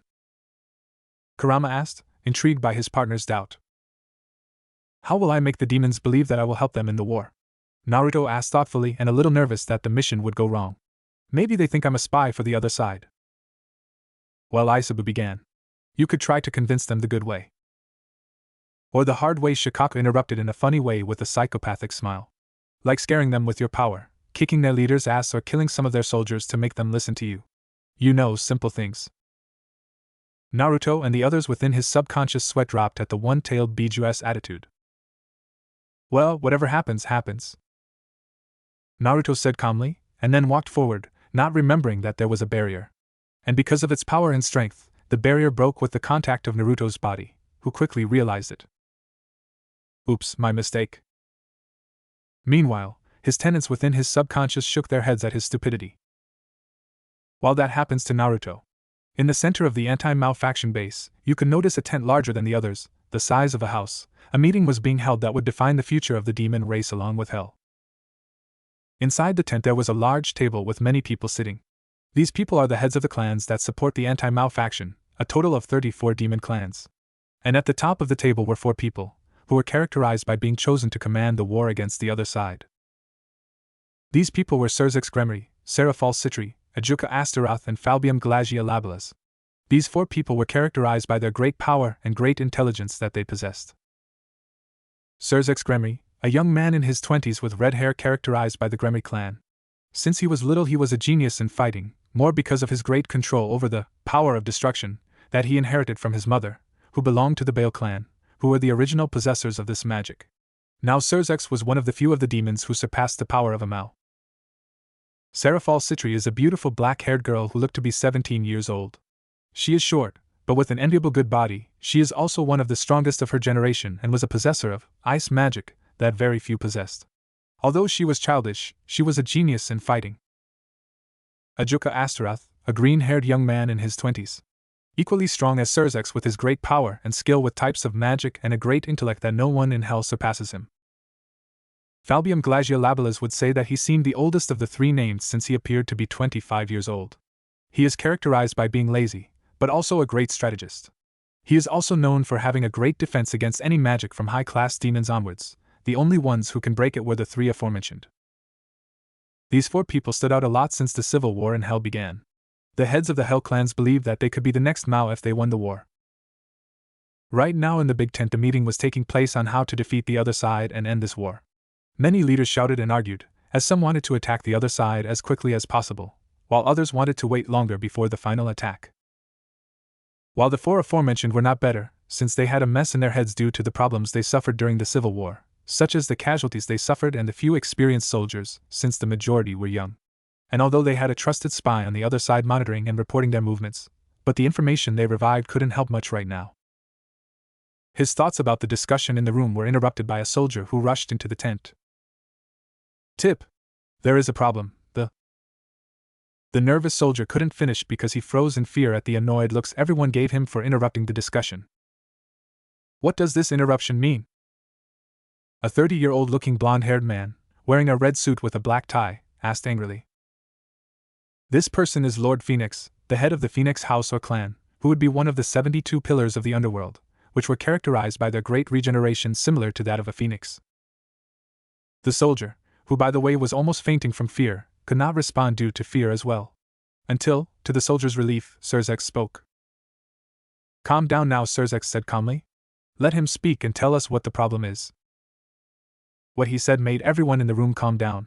Sirzechs then changed his calm look to a serious one, since in his opinion, it must be a big problem to interrupt the meeting. Then he directed his gaze from him to the soldier, which meant for him to continue speaking. The barrier. The soldier shouted in alarm. The barrier was destroyed. What he said surprised and alarmed the demons, so much so that they rose from their seats, thinking that they were being invaded by another faction. But everyone was brought out of their outburst by Ajuka's question. Who or what broke the barrier? Ajuka asked calmly, but inside he was nervous and surprised. Nervous because it could be a surprise attack from the other faction, where even if they defended themselves, they could not survive for another future attack.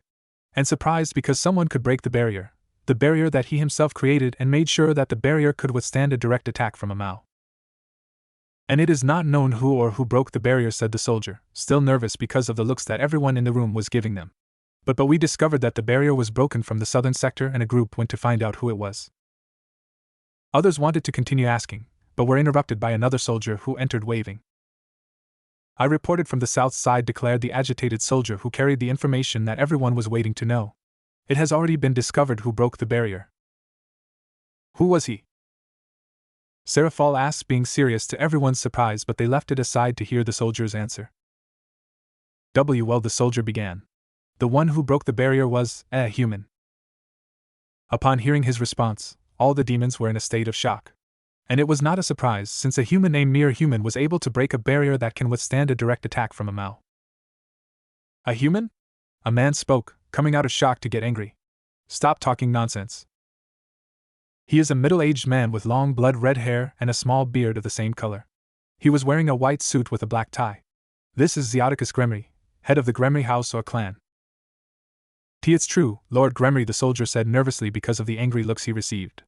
Although we also believe that he is a yokai since we feel a little natural energy in him. And did you find out what he's doing here?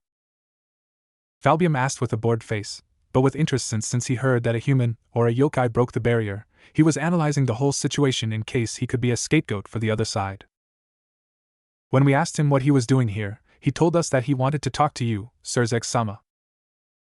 The soldier reported with a bit of seriousness, looking at the newly appointed redhead who was surprised because he wanted to talk to him.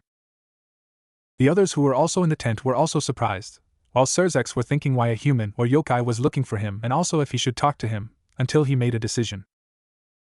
Bring him here. Sirzechs ordered seriously, receiving surprised looks from the people in the tent and an affirmation from the two soldiers, who quickly retreated. While the room remained silent, thinking why one of their commanders agreed to speak with the human, or yokai. While his three closest friends were also wondering why he accepted, since Sirzechs had a feeling that the person he was going to see and talk to would bring important changes to this war. About 3 minutes passed when the two soldiers who came out returned, but not alone, since they were accompanied by 4 other soldiers who were surrounding a person more like a boy between 18 to 19 years old with slightly tanned skin and blue eyes. Like the sky, with red hair with golden tips and a small white tuft, and wearing clothes, which in his opinion were strange. When the young man remained in the center of the table, everyone in the room looked at him with curiosity, others analyzing him and one with interest. Until Sirzechs spoke. Are you the person who wanted to talk to me? Sirzechs asked with a little serious, but at the same time calm, looking analytically at the newcomer. That's right, but first I must introduce myself. Naruto spoke with his typical smile that made a black-haired girl with pigtails blush. I am Naruto Uzumaki Namikaze, it's a pleasure. While the looks they gave Naruto changed to anger for speaking as an equal in front of some of his generals. And others were more curious about how the person remained calm in front of everyone without a hint of nervousness or fear. I see, I am Sirzechs Gremory, one of the generals of the anti-Mao faction. Sirzechs introduced himself with an honest smile, but without stopping analyzing Naruto. It's also a pleasure. By the way, sorry about the barrier, Naruto said sadly, scratching the back of his head. But then he smiled again. But don't worry. I myself will make you a barrier that will be 100 times more powerful than the one you had before. That comment brought different reactions, from surprise that a simple human had broken the barrier and others from curiosity because he said that he was going to make a barrier that would be 100 times better than the one they had. But the most curious and intrigued was Ajuka, since he created the barrier, and he was very sure that it would be the most powerful barrier he made during his entire life of research. And he could also tell that he was not lying, but his thoughts were interrupted by a question from one of the generals/friends of his. And could we know what brings him here? Falbium asked with a bored but at the same time serious tone, while in his mind he was thinking what a human is doing here and how he broke the barrier. And also that his warrior and strategist instincts told him to be careful with Naruto. Easy, Naruto said with a smile. I came to help them win the civil war. The way he said it as if he were the simplest thing in the world, causing his subconscious tenants to slap their heads and the people in the room to look shocked. What? Lord Phoenix looked at him angrily. Do you really think that you, a simple human, can help us in the war and create a barrier more powerful than the one we had? He mocked with an arrogant smile. Ha, don't make me laugh. When Naruto and the room heard what Lord Phoenix said, some of the heads of their respective clans or houses had the same thoughts and reactions, while others thought the opposite. Some of them were the 4 generals who had a feeling that Naruto he wasn't just any human. While he thought about how to make them believe him, until he came up with one. How about a battle? Naruto offered with a smile, getting everyone's attention. A battle? Lord Phoenix asked with a raised eyebrow. Yes, Naruto said with a challenging smile. Me against your best soldier. And if I win, I will show that I can help in the war. But if I lose, I will do what you want. Upon hearing Naruto's proposal, some were surprised, while others laughed. But they accepted, some to see that he hides the human and others to see it used as a broom by some of his soldiers. To then debate who Naruto was going to fight, but they were stopped by someone's voice. I will fight against him. Sirzechs said seriously, surprising those present, but more so his parents and his 3 friends. Are you sure about this, Sirzechs? Ajuka asked him, unsure of the decision of one of his friends. Calm down, Sirzechs said as he looked analytically at Naruto, while he continued with his challenging smile. Also, I think this human is more than what he seems. Then everyone left to head to the nearest training field. While Naruto was also alone with the same soldiers watching him, and later everyone was surrounding the field, including soldiers or other people who joined in to watch the fight. In the center of the field stood Naruto and Sirzechs, facing each other, looking at each other analytically. They were also surrounded by a barrier provided by Ajuka. You know, Naruto-san, Sirzechs gave him a kind smile. I'll let you take the first hit. For some reason that offended Naruto. Okay, Naruto smiled. But you wanted it. Then he disappeared in a blur of speed that surprised Sirzechs, but he put it aside to barely avoid a flying kick from Naruto that was aimed at his head. But when did? Sirzechs could not finish his thought as he had to dodge another blow from Naruto, who came from the front, covering himself with his arms, and then retreated a few steps. Wow, you're fast, Naruto smiled at him. So much so that you were able to dodge 2 blows at my average speed. But Naruto was lying, since he was using his low speed. Well, at least the speed goes down from it with the weight seals on. Sirzechs was surprised when he heard that, but he composed himself, and then attacked Naruto at great speed. While he did the same, starting a great even hand-to-hand fight. Naruto was using his father's taijutsu style, where he dodged easily while attacking quickly and at critical points on the body. While Sirzechs, it was very difficult to dodge the attacks, and when he attacked, Naruto dodged them as if it were nothing. The spectators watched the fight surprised at how a human was doing against some of his generals. Others thought that his general was being benevolent towards the human, but then they were shocked when they saw how Sirzechs was trying hard to avoid Naruto's blows. While Ajuka, Seraphol, and Falbium had different reactions. Ajuka was surprised but didn't show it. Falbium was trying not to look impressed and was also trying to analyze the battle to see who was going to win, but unfortunately you could say that they were technically evenly matched, and Seraphol, let's just say, was concentrating more on Naruto than on the battle, since Seraphol, for a strange reason, something attracted her to Naruto, but she didn't know it, but she would find out. After a few minutes of hand-to-hand fighting, Naruto and Sirzechs distanced themselves. Sirzechs looked a little tired, while Naruto was normal, like he hadn't done anything. Then Sirzechs spoke surprised and with a smile. Yes, you are strong. Naruto smiled back. And you are not left behind. Well, I thought I would have to use this, Sirzechs said calmly. But it seems I was wrong. Then a kind of black energy with red touches appeared in his hands. while Naruto looked impressed by the black energy, as it emanated great power. What's that? This is the power of destruction, Sirzechs explained. A power capable of turning everything it touches into ashes. Naruto was shocked to hear that. But he put it aside to avoid a ball of destruction that collided with the ground, showing how it began to disintegrate, creating a small crater. Shall we start with ranged attacks? Then take this, Naruto said, and then just did the Tora hand seal. Katon, Karya Endin. Afterwards, a large amount of fire came out of his mouth, completely enveloping Sirzechs, who had no time to dodge it. When the smoke from the explosion cleared, Sirzechs could be seen with small burns and a layer of power of destruction, covering him like a shield. Unbelievable, Sirzechs thought, surprised. If I hadn't reacted sooner, it would have hurt me a lot. Surprised by the gigantic explosion of fire, a very strong fire, so much so that it was able to do a little damage even with the power of destruction cloak. It even seemed equal to or more powerful than the fire of the Phoenix clan. But he put that aside when he saw that Naruto was nowhere to be found until he heard a voice behind him. Suiton Daibakufa no Jutsu. A large torrent of water formed in front of Naruto, forming a gigantic wave that hit Sirzechs hard, where he received great damage. But he quickly gathered himself to charge a large amount of power of destruction, throwing it at Naruto, where he received it squarely. But to Sirzechs' surprise, Naruto exploded like a smoke bomb. But what? Sirzechs was able to finish as Naruto appeared below him, saying something that would be a trauma for him in the future. Tikoku no Aikyo. Naruto then punched Sirzechs' jaw using now the Uzumaki Taijutsu style called Yuzu Tikoku Hakuryoka. It was such a strong blow that it caused a sling of wind. When Sirzechs received the blow, it hurt so much that he almost fell into unconsciousness, but he resisted but could not prevent blood from coming out of his mouth. Well, you were able to withstand the blow, Naruto said calmly as he looked at Sirzechs, who was wiping the blood from his mouth. Sirzechs was trying to resist the pain of the blow, but he was also surprised by the powerful blow. But I'm just getting started.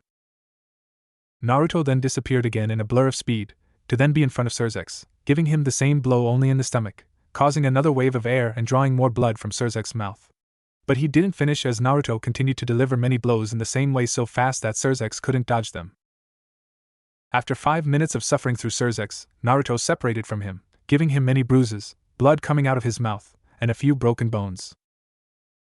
What kind of blows are these? Sirzechs thought, surprised and very, very sore from all the blows he received. I have never felt such strong blows. But Sirzechs stood determined to win the fight. So he began to emanate a gigantic amount of power of destruction, to make one last very powerful attack to ensure his victory. Seeing Sirzechs' intentions, Naruto for the first time began to be just seals, planning to use a jutsu that could possibly counter or match Sirzechs' attack. As Naruto prepared, Sirzechs launched a gigantic pillar of very powerful power of destruction, aimed at Naruto. All the spectators, who by the way were before with their mouths open surprised by the state of Sirzechs due to the beating that Naruto gave him, but quickly changed their expression when they saw Sirzechs attack, thinking that the fight was already winning, but they would never have it was known that Naruto was going to counteract it with a technique or power capable of surpassing or rivaling the power of destruction. Jinton, Genkai Hakuri, Hashira. Then, a transparent cylinder appeared between Naruto's hands that seemed to have a glowing white core. Later, that cylinder enlarged and extended against Sirzechs' attack, causing the two techniques to collide with each other, producing a gigantic explosion that almost broke the barrier that surrounded them. When the smoke from the explosion dispersed, a scene could be seen that surprised the spectators, since inside, on one side, Naruto was seen calmly with a little dust or dirt on his clothes from the explosion, and on the other side he was to Sirzechs unconscious. Everyone, seeing one of his generals and his friend unconscious and injured, quickly undid the barrier to heal him and then realized that Naruto was near Sirzechs with his arms extended towards him with a strange greenish aura in his arms. Hands. What are you doing? Ajuka asked about Naruto's action, while he came along with everyone who saw the fight. Healing his wounds. Naruto responded simply as he continued healing Sirzechs. Hearing the answer, Ajuka was surprised as he saw how the wounds and burns healed instantly, and then asked again something that everyone wanted to know. Who are you really? Ajuka looked at him seriously, while the others wanted to know who or what was strong enough to defeat one of their generals. Hearing Ajuka's question, Naruto first saw Sirzechs state seeing that he was fine, and then looked at Ajuka and said while he smiled. As I said before, I am Naruto Uzumaki Namikaze, Naruto said as he crossed his arms with one of his typical smiles. And I am a ninja. JC, as in the image above, only without being transformed. Everyone was surprised when they heard that, while Seraphol blushed at the smile Naruto gave. But they put it aside when they saw how Sirzechs began to wake up. What happened? Sirzechs asked a little pained, as he tried to get up while being helped by his friend Falbium. Believe it or not, you lost the fight. Falbium answered him, as he helped him up. Really? Sirzechs then looked at Naruto in surprise. Wow, she really is strong, Naruto-san. You are not far behind either, Sirzechs-san. Naruto told him with a smile, besides being a little surprised since Sirzechs' power could reach the power of an average Kage. Then from now on it will be an honor to fight alongside you, Naruto-san. Sirzechs gave it with a smile, as he extended his hand towards Naruto. I say the same, Sirzechs-san. Naruto smiled too, as he shook hands with Sirzechs, not only marking a new friendship, but also a new salvation and future for the underworld. In the underworld, 2 months had already passed since the fight between Sirzechs and Naruto, and also how the latter joined in the war to help the anti-Mao faction. And during those days many changes happened in the war, which were in favor of the anti-Mao faction. The first thing Naruto helped with was to create, through Fuinjutsu, a better barrier to protect and hide the base of the anti-Mao faction. It should be noted that when the demons saw the barrier, they were surprised by the improved barrier, but the most surprised was Ajuka, so much so that he asked Naruto how he did it, causing the demon in question to become interested in Fuinjutsu and try to replicate it through magic with the help of Naruto. Also during that time Naruto helped train the soldiers at Sirzechs' request. At first the soldiers refused to be trained by Naruto because he was a human, but they agreed after the beating that Naruto gave them, causing all the forces of the anti-Mao faction to have respect towards Naruto. Naruto also began a friend-slash-rival friendship with Sirzechs. And the two always had duels where Naruto always won. Although they also tied when Sirzechs used his true form with the power of destruction, but not with all its power since it could cause a lot of destruction. Naruto also began a friendship with Ajuka and Falbium, where Naruto always helped Ajuka with his research to be able to use Fuinjutsu with magic, and with Falbium he played chess where they always tied. While with Seraphol at first they had a bit of a strange relationship, since Naruto couldn't start a conversation with her, since every time he tried to talk to Seraphol, she would blush and make an excuse to get away from him.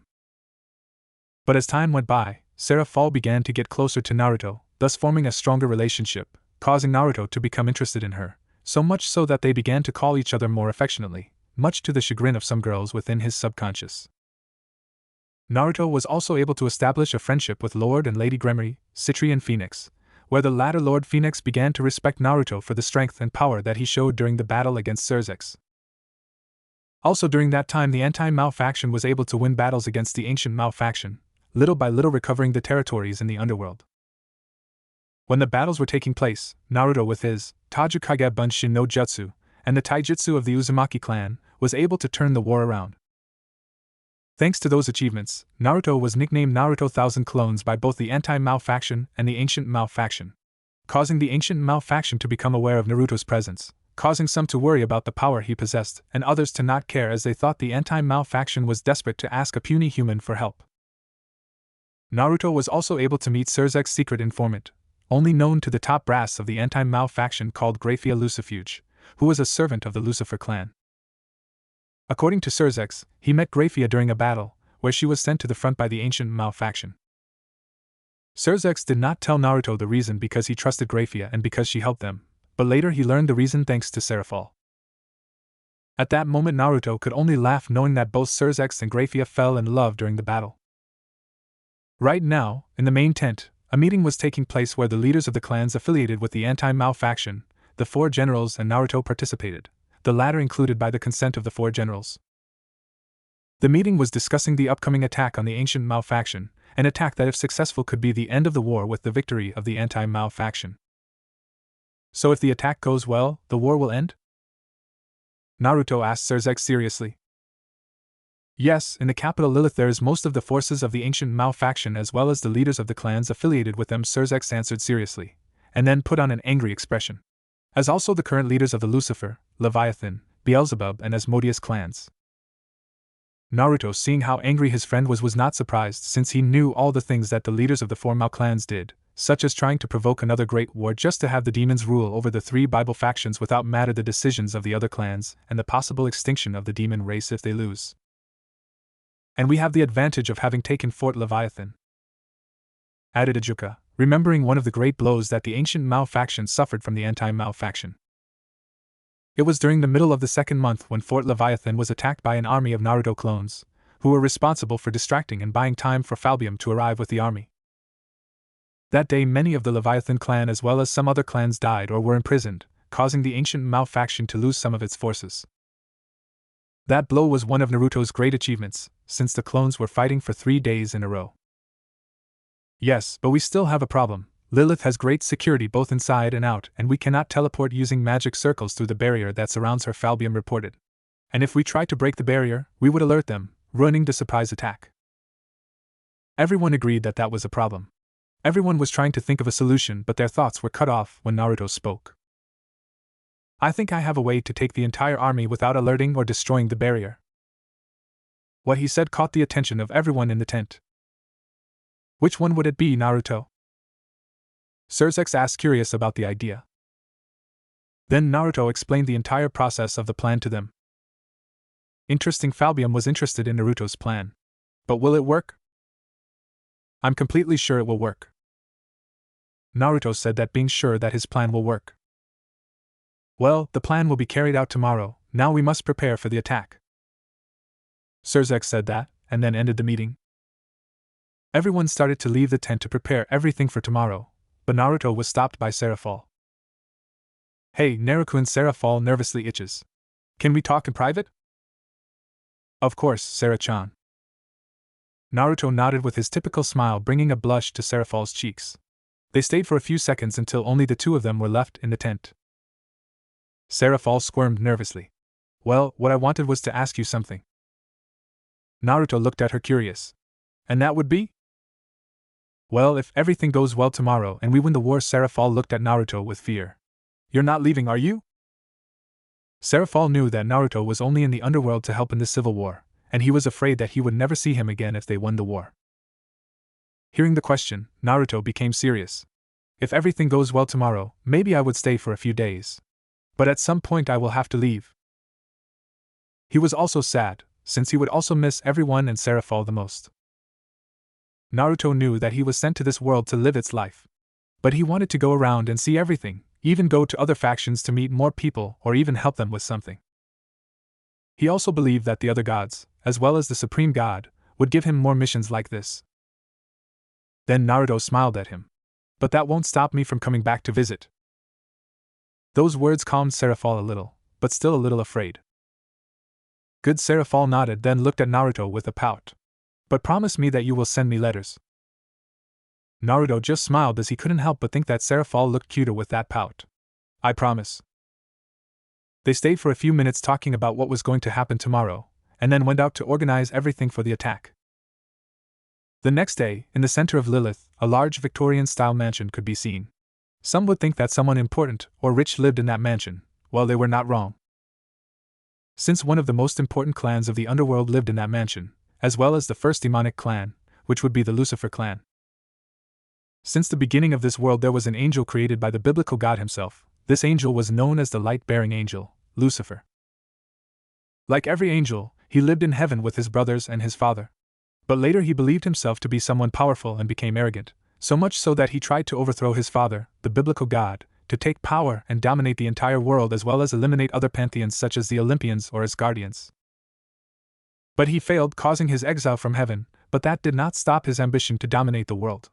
During his exile he met a woman named Lilith who was the ex-wife of Adam, the first human.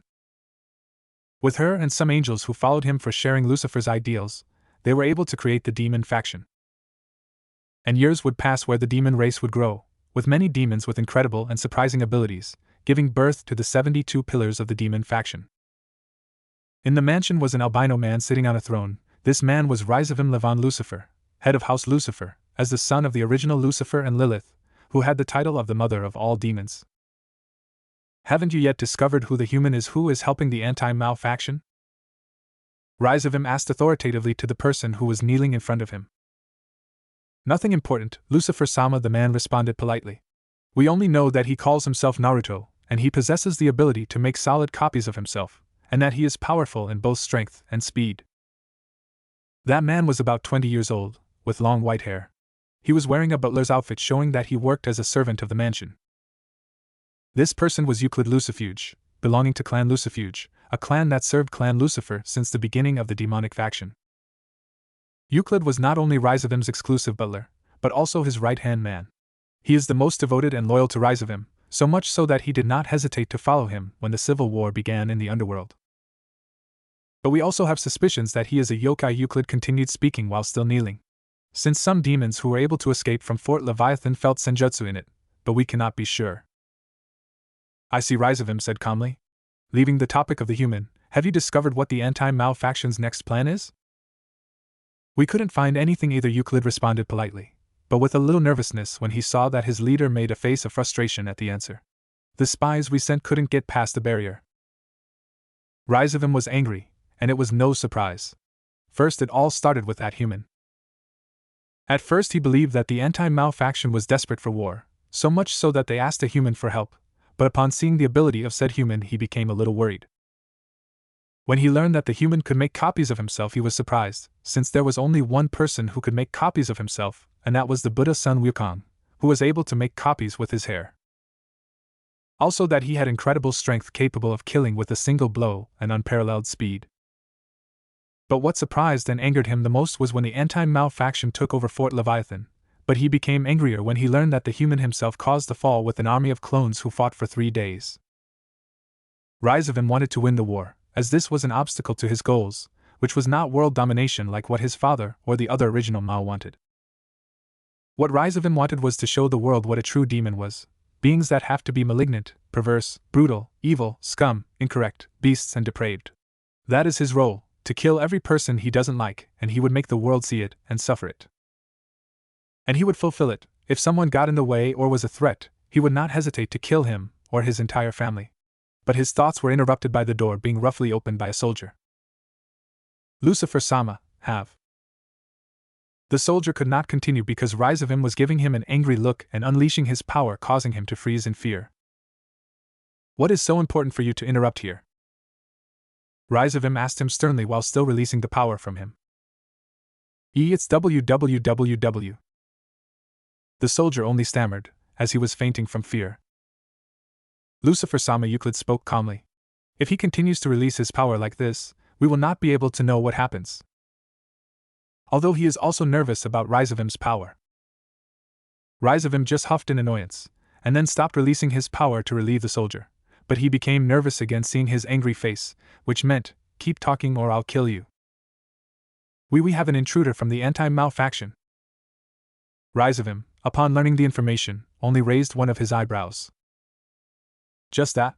Rhizavim asked boredly, thinking that he was a simple spy who was discovered. Capture him and then torture him to obtain information from the anti-Mao faction.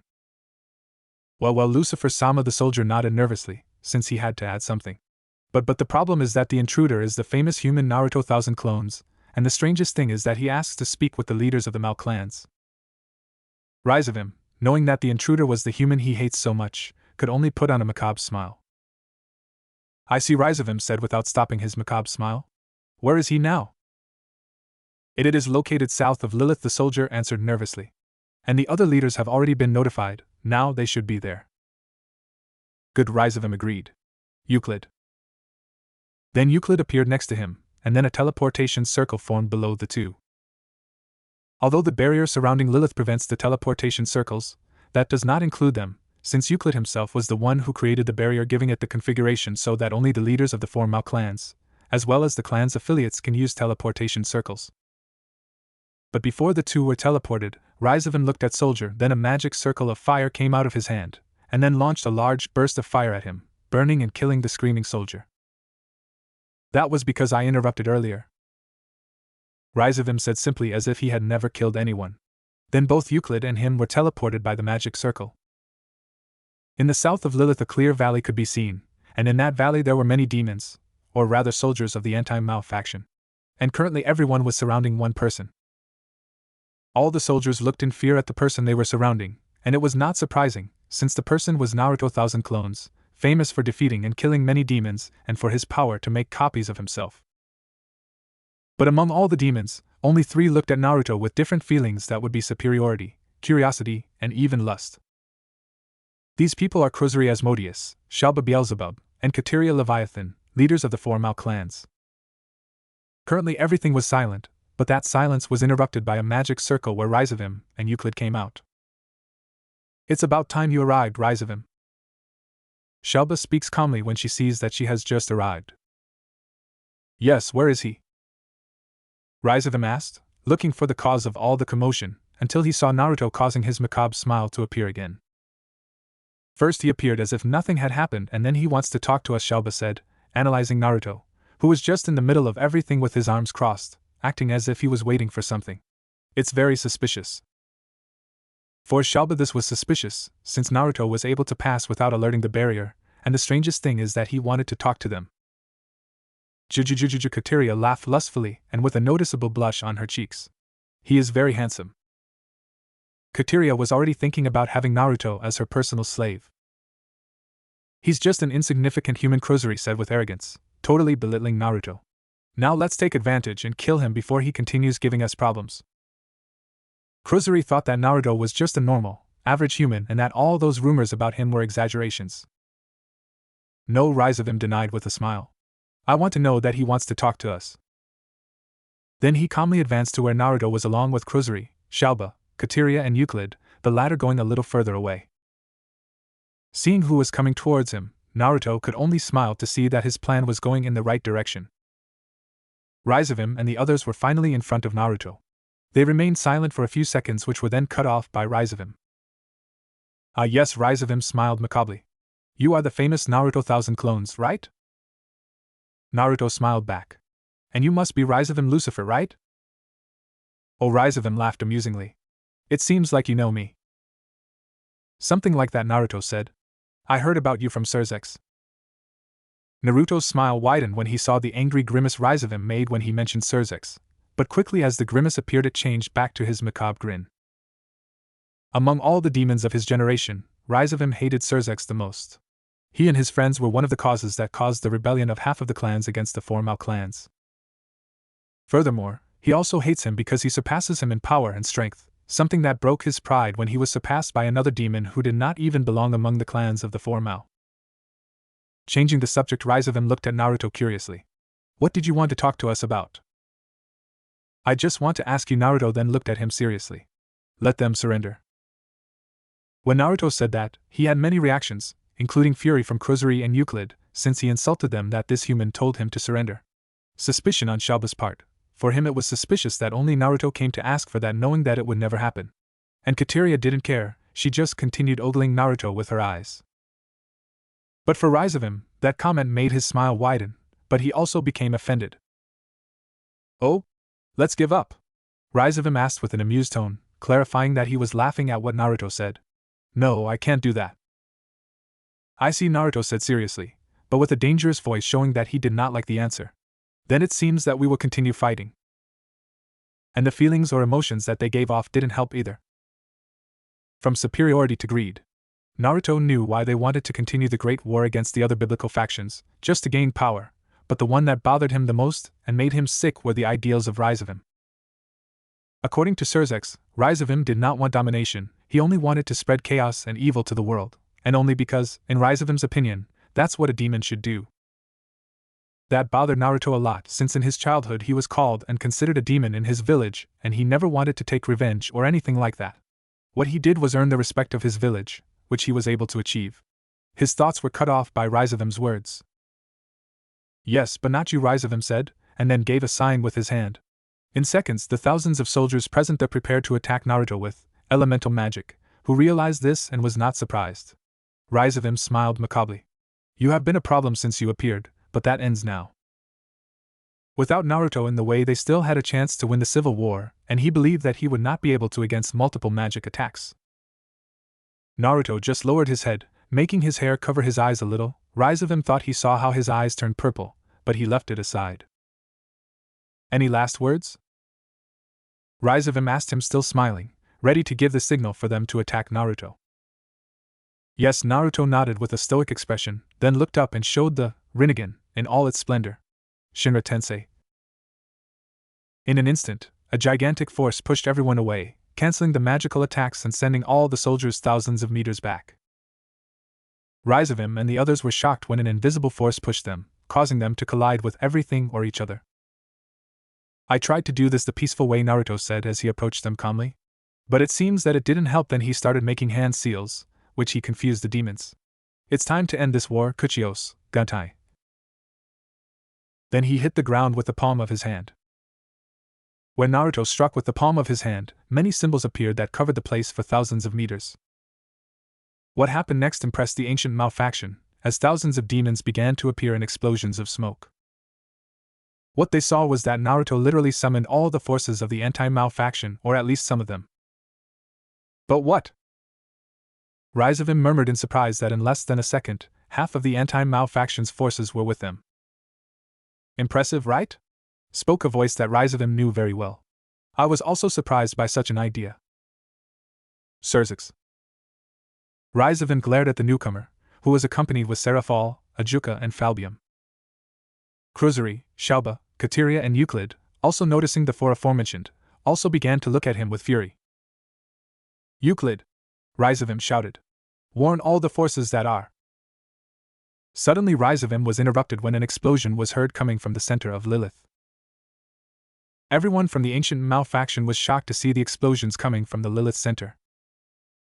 What's going on? Rise of him thought in surprise as he watched the explosions from afar. Lucifer-sama! Shouted a soldier, who seemed to receive information from a communication circle. We are informed that the anti-Mao faction is attacking Lilith from the north. Rise of him was surprised to hear that. He was going to ask about that, but another soldier interrupted him. They are also attacking from the west. That.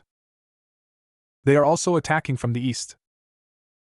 Another soldier shouted, also receiving the information from a communication circle like the previous two. Rise of him was surprised, and he was not the only one, since Kateria, Kruzuri, and Shauba were the same. Rise of him's head was in chaos. He wondered how everything had gone so wrong. Until one person came to mind, the only person who could pass without alerting the barriers, the only person who showed that I could move armies, and the only person capable of making copies of himself. His gaze shifted to that person who was smiling. You never had to underestimate me, Rise of him. Naruto told him while still smiling, causing Rise of him to explode with fury. This was Naruto's plan, all planned by him. He first had to appear at a point far from Lilith and draw the attention of the forces and affiliated leaders of the ancient Mao faction. Later, when they appeared, Naruto's clones, which they found at different points, summoned the rest of the forces to attack Lilith. Naruto thanked himself for having invented that jutsu that allowed him to summon armies. Rise of him is over, Sirzechs said seriously, bringing Rise of him closer together with Ajuka, Serafal and Falbium. Lilith will be under our command in a matter of time, so surrender peacefully. Do not declare victory yet, Sirzechs, Rise of him said furiously, confronting them along with Kruzuri, Shauba, Kateria and Euclid. Maybe you surprised us with this surprise attack, but this then he released gigantic demonic power, making the ground tremble at his feet. It's not over. Everyone looked at each other, no one made a move. But that silence was cut by the impact of fists between Rise of him and Sirzechs. And that's how it all began. It had been hours since the fight started. Sirzechs, Serafal, Ajuka and Falbium faced off against Rise of him, Kateria, Shauba and Kruzuri, while the soldiers of the respective factions faced each other. Naruto was faced with the soldiers of the ancient Mao faction with ease and also did not want to intervene in the fight that his friends were having, knowing that they wanted to solve this by themselves. Rise of him was furious. Hours had passed, and he knew that the war was in favor of the anti-Mao faction. He even thought that Lilith was already ruled by them. All your ideals, all your plans broken by these who call themselves demons. Or at least that was Rise of him's thoughts. Furthermore, he knew that he and the others would not be able to continue fighting. Although he won't admit it, he knows that Sirzechs, Ajuka, Serafal and Falbium were stronger than them. In a nutshell, this was the day that the ancient Mao faction would fall. Surrender, Rise of him, Sirzechs said seriously as he looked at the very injured Rise of him. He was hurt too, but not as badly. You can't fight anymore. During the battle, Sirzechs had to show his true form, far surpassing Rise of him's power. And no, rise of him said angrily. I won't let you get in the way of my plans. He didn't care if he was hurt, he would complete his plans. You are very stubborn, Naruto spoke, appearing next to Sirzechs. Rise of him didn't answer, they just glared at him. Then he looked at Sirzechs. Do you need help for those wounds? Naruto intended to help him with his Iryo ninjutsu.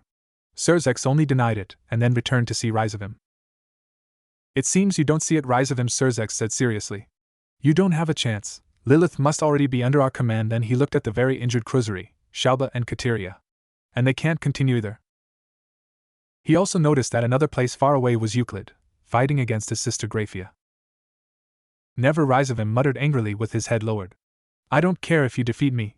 I don't care if I get expelled from hell. Then he looked up from him, showing the pure fury in his eyes. I don't care if you kill all my subordinates.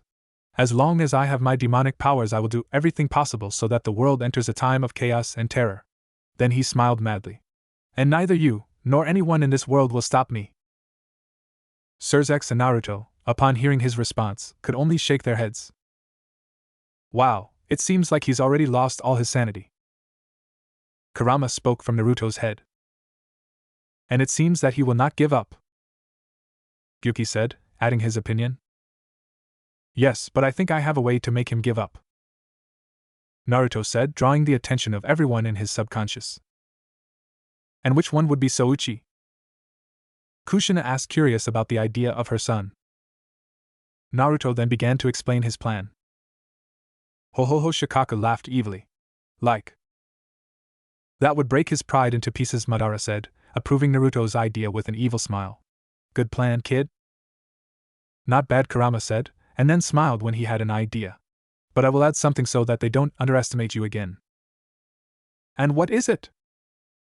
Naruto asked, interested in what Kurama was going to say. These guys think they're a big deal because of their demon power, right? Kurama asked, and then smiled with emotion. Then let's show him a greater power. I understand, Naruto smiled as he understood Kurama's plan. Let's do that. Afterwards he came out of his subconscious and looked directly at rise of him. You think you are superior to everyone because you are demons, right? Naruto asked, drawing the attention of rise of him, who was still angry. Of course. Rise of him responded arrogantly. We demons are the most powerful beings, not even the gods can against us. I see, Naruto said seriously and with a little anger at rise of him's arrogance. But you are wrong, there will always be someone more powerful than you and me, and I will show you now. When Naruto said that, it caused rise of him to become more angry and Sirzechs, who was next to him, to become confused. Let's do this, Kurama. Yes. Then, to the surprise and intrigue of everyone present there, the ground began to shake, and it was not because of an earthquake, but rather a powerful power that they soon witnessed, and the most surprising thing is that it did not stop growing. Everyone was trying to find where that power came from, except for some people who were now in shock when they saw who it was that gave off such power. That person was Naruto. He gave off so much power that the ground where he was standing began to crack. Sirzechs, who next to Naruto, could only take a few steps back in shock at the power that Naruto gave off. Rise of him was the same, only with a feeling that he never thought he would feel, especially in a human.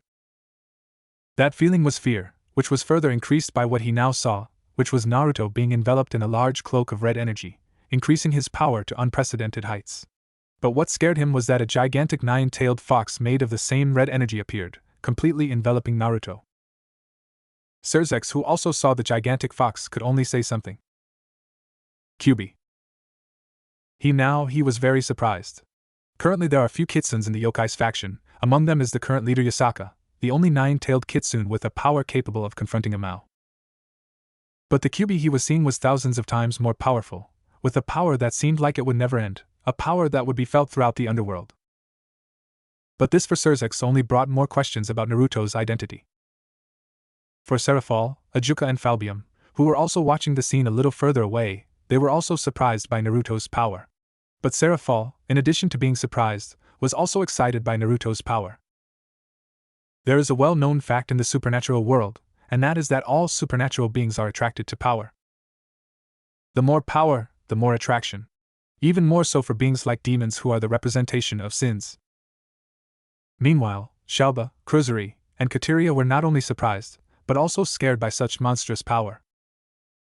Many of the soldiers or leaders who participated in the Great War could not help but be surprised, since that power is on par with the celestial dragons, it could even surpass it. But what they didn't know was that both other factions and pantheons also felt Naruto's power. In heaven, home of the angels, everything was in chaos. The angels were scared and nervous because of the power they felt, but the most nervous were the seraphim. Recently, before the monstrous power appeared, the seraphim composed of Metatron, Raphael, Uriel and Gabriel, and the current overlord or leader of the angels, Michael, who took the place when his father the biblical god died in the big war. They were having a meeting that could bring a big change not only for the angels, but also for the other Bible factions, and that would be the Devil's Civil War. They knew that if the ancient Mao faction won the Civil War, they would have to prepare for another possible Great War, as well as the possible extinction of the angels. Everyone was aware that if another Great War started, the angels would become extinct. But before continuing with that meeting, they felt that monstrous power that was capable of equaling the power of the biblical God, the same God who was placed in the top 3 of the most powerful beings in the world, on par with the Shinto gods and below Hindu gods. JC, you may be wondering, what is the difference between the Shinto gods and the gods that Naruto knows? Well, the answer will be later. Where does that power come from? Michael asked, surprised and nervous by the monstrous power they felt. No one could respond, because they were still in shock. But Gabriel was able to give an answer.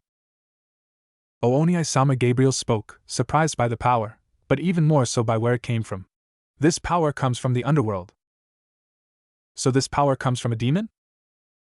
Metatron asked, surprised by the new information and afraid that a demon had that monstrous power. No. Gabriel denied, almost in a whisper. Hey! Metatron was taken aback by what his sister said. The power is enormous and seems to come from a demonic entity, but this energy is warm and comforting, Gabriel said in a low voice, but enough for everyone to hear it. It's like it will purge all evil, it's beautiful. Everyone, upon hearing what Gabriel said, could only be more surprised, and how could they not be? Gabriel had a special power. That power allowed him to see people's souls as well as the emotions they felt. And everyone, upon learning that the one who gave off that power had no malevolent intention, could only sigh in relief. But they knew something. What happened today would bring many changes. Just like in heaven, in Grigori, home of the fallen angels, they were also in chaos due to the immense power. But the one who was most nervous and surprised was the current leader of Grigori and the fallen angels, Azazel, who was in his office with his research on the sacred gear. But when he felt that power, he was surprised and nervous, since he knew where the power came from. Like everyone in the supernatural world, he knew about the Devil's Civil War, as they also know that if the ancient Mao faction wins, they would have to prepare for another great war, something he didn't want.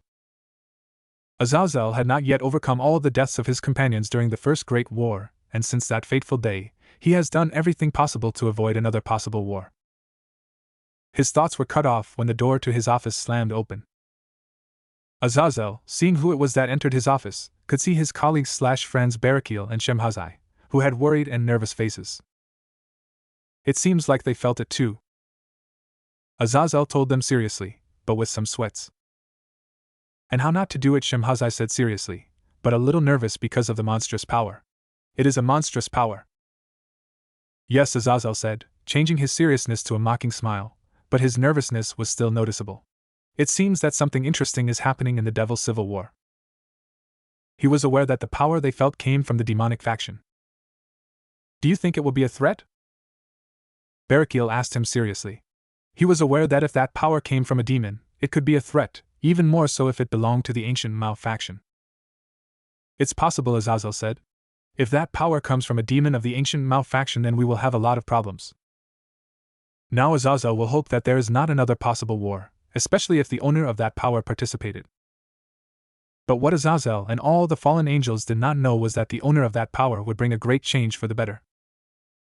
In a dark and gloomy place, which was surrounded by gigantic rocks or completely destroyed buildings, you could see destruction as well as suffering.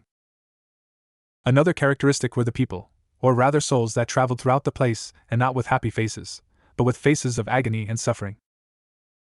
This place is neither more nor less than the kingdom of the dead, the same kingdom that was ruled by the god of the dead as well as one of the strongest demands, Hades, one of the main gods of the Olympic pantheon. Just a few minutes ago, before the monstrous power appeared, Hades was thinking about the events that would happen in the future, events related to the Devil's Civil War. And why was a god of rank like his interested in the demonic faction?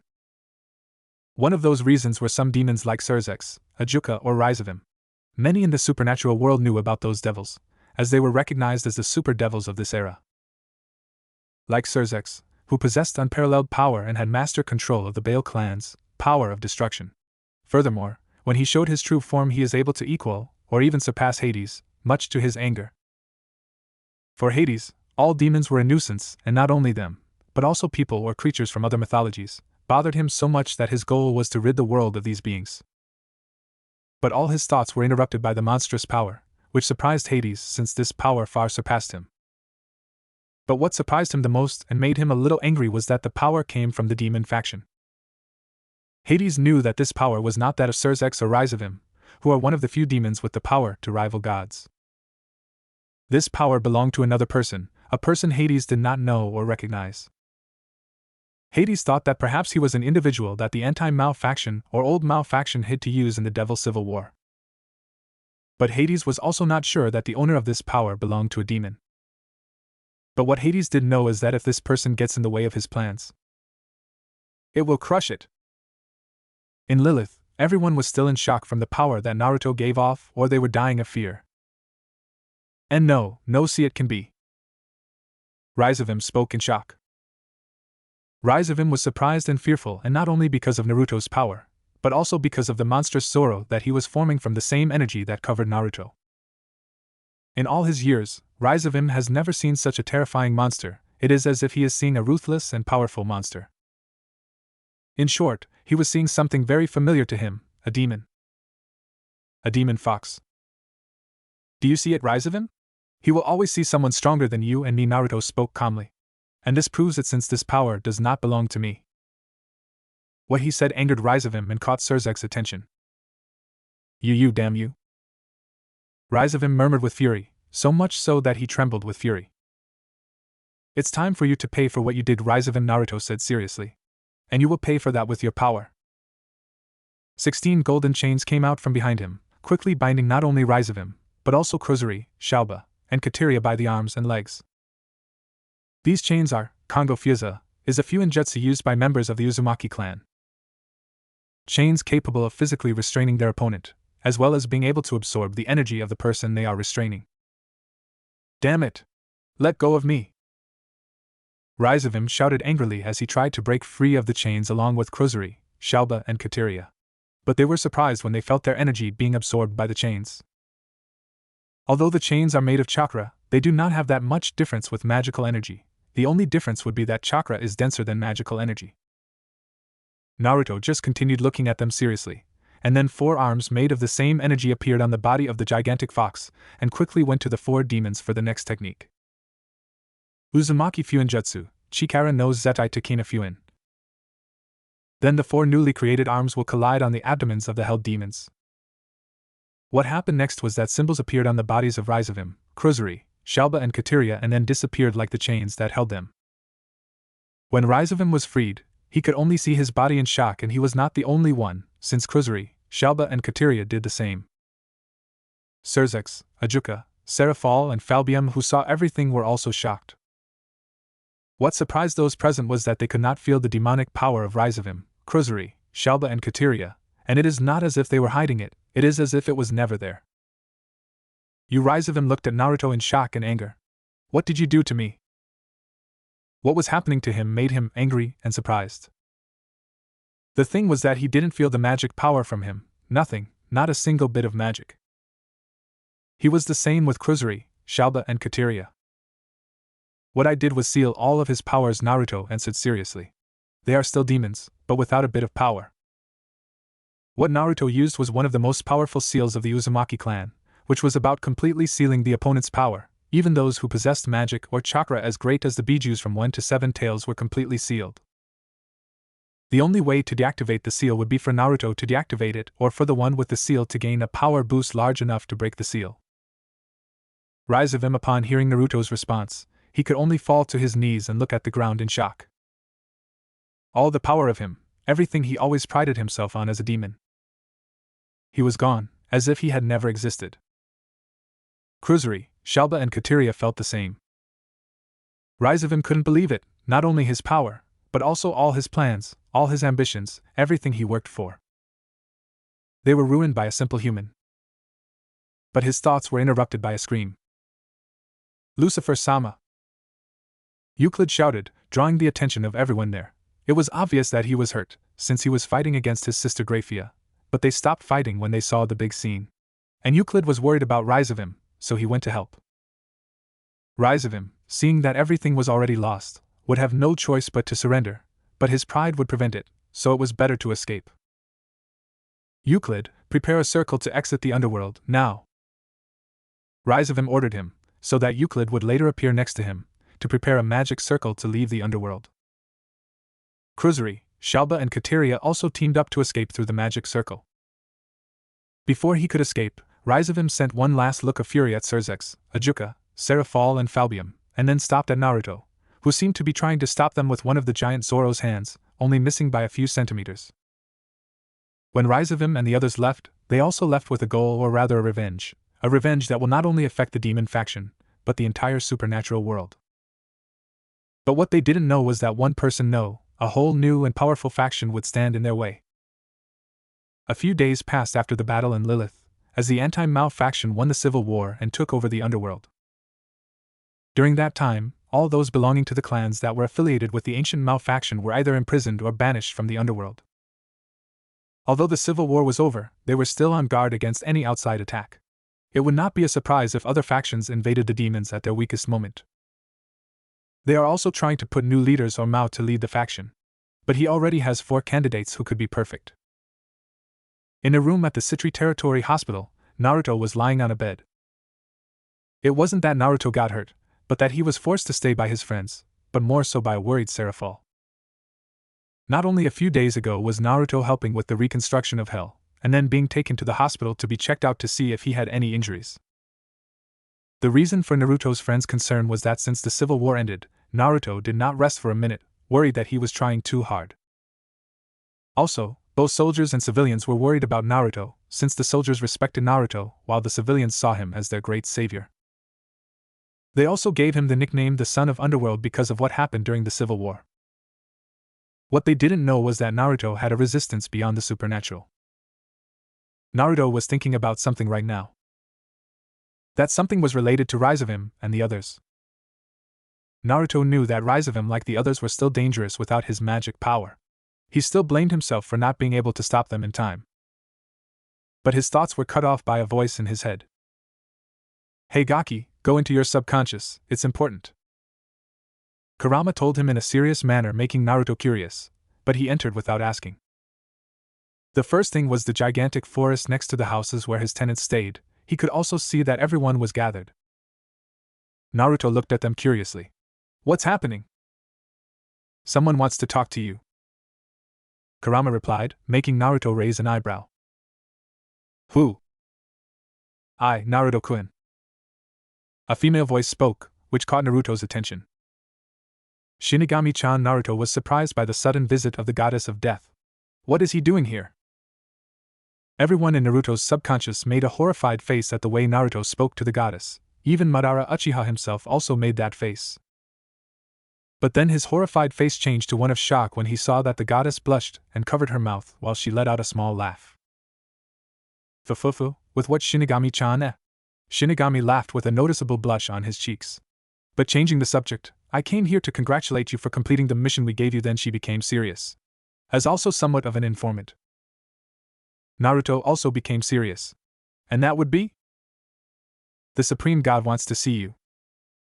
Shinigami's response surprised everyone present.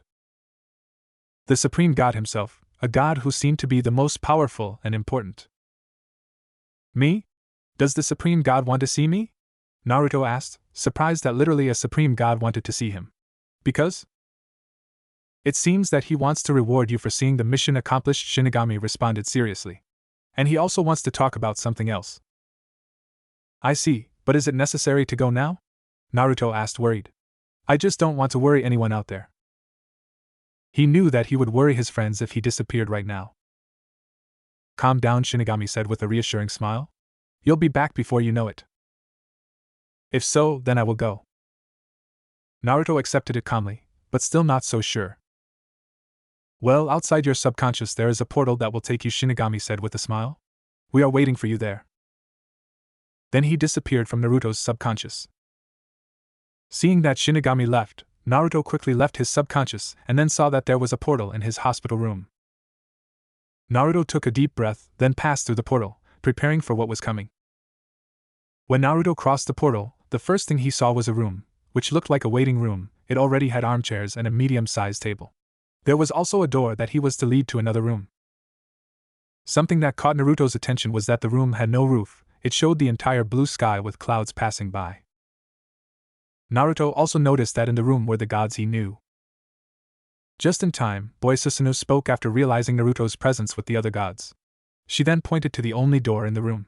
The Supreme God is waiting for you in the other room. Naruto just nods nervously, nervous to meet the Supreme God. Calm down, Naruto-kun, Amaterasu said with a smile, trying to calm Naruto down. Everything will be fine. Then she took him by the hand and led him to the door accompanied by the other gods. When they opened the door, a large light was shown that temporarily blinded Naruto, and then he clearly saw where he entered. The place was strange, as it had no walls or ceiling and the floor was made of clouds, but they seemed to be solid enough to walk on. In the room there was also a small wooden table with an old telephone on it. There was also a large screen television. But what caught Naruto's attention was the person who was in the room sitting on the floor. He was an old man with gray hair. He has long eyebrows and a long beard. His hair is combed back and he wears a pair of black glasses. And he wore a light brown robe with a darker brown robe on top.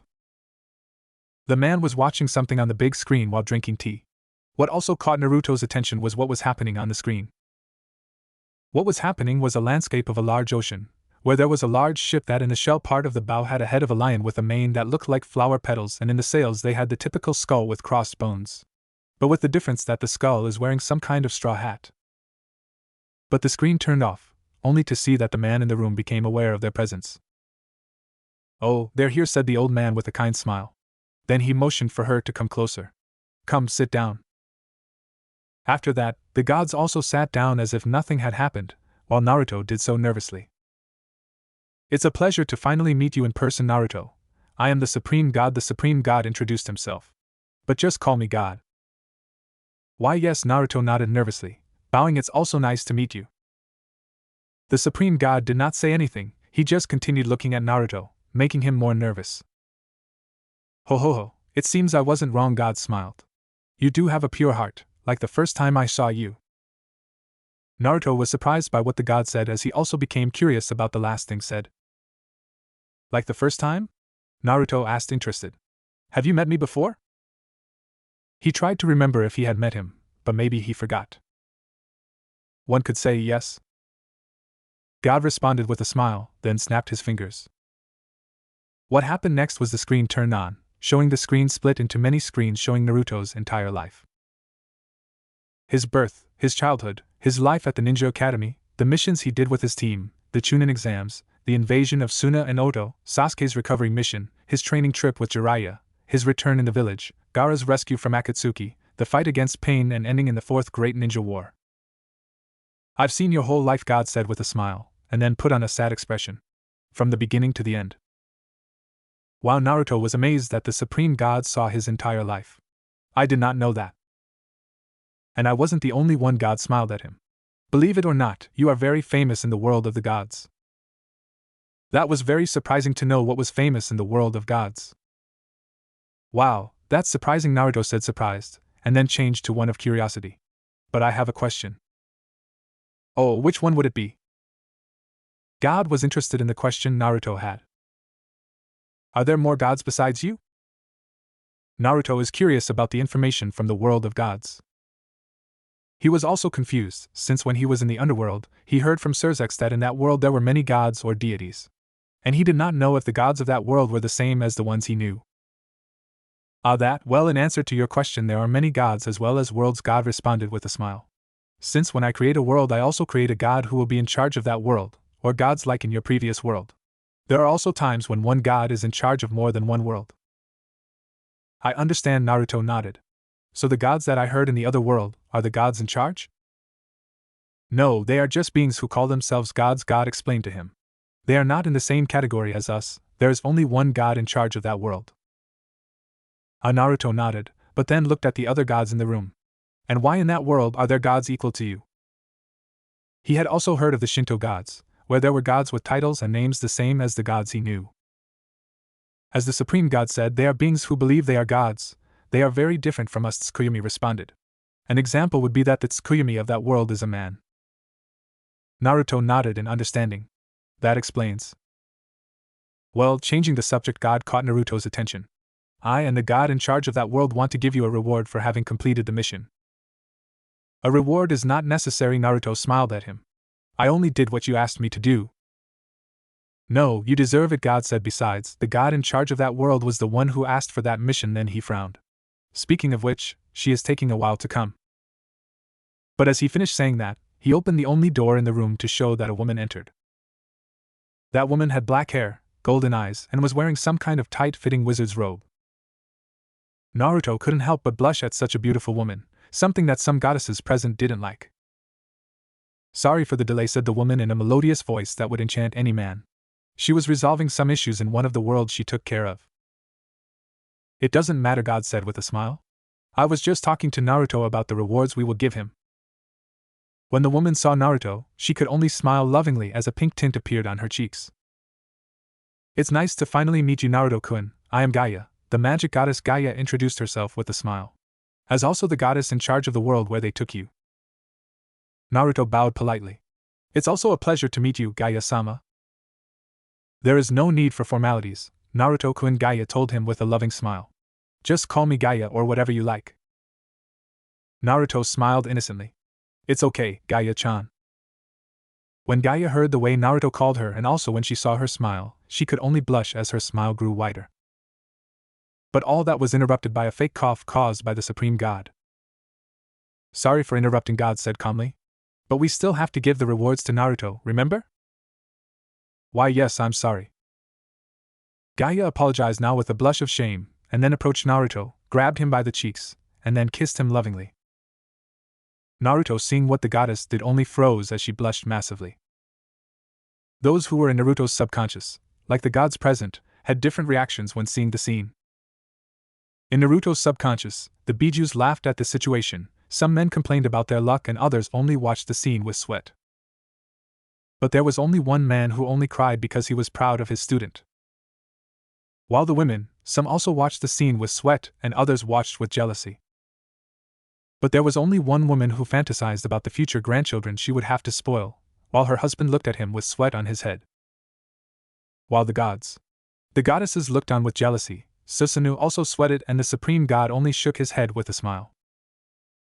After a few seconds, Gaia stopped kissing him, and then saw the blushing Naruto with a smile and a noticeable blush. WWWWHWH? Naruto tried to say a word, but couldn't since he still hadn't recovered from the kiss. My reward is 3 powerful magics from one of the worlds that I took care of, Gaia explained, even though she was blushing from the kiss. And also of course I gave you the ability to use magical energy, as well as this book that will help you use and control magic. She then gave Naruto a book that had the title Magic Slayer.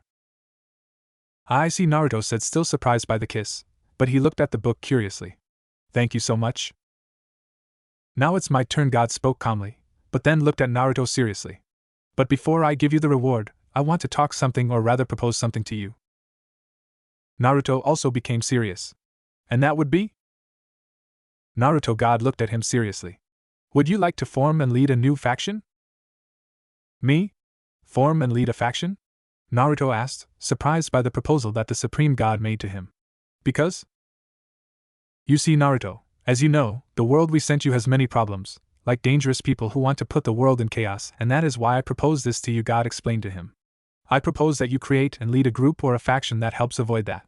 But if you don't want to do it, I will understand. Now Naruto didn't know what to do. He knew the problems that the world he was sent to was suffering from. And that's why problems caused chaos and death, something that Naruto didn't like.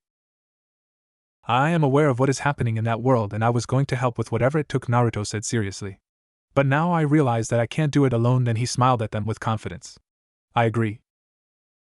His confidence generated smiles to the gods present, as well as those who were in his subconscious. Good gods smiled.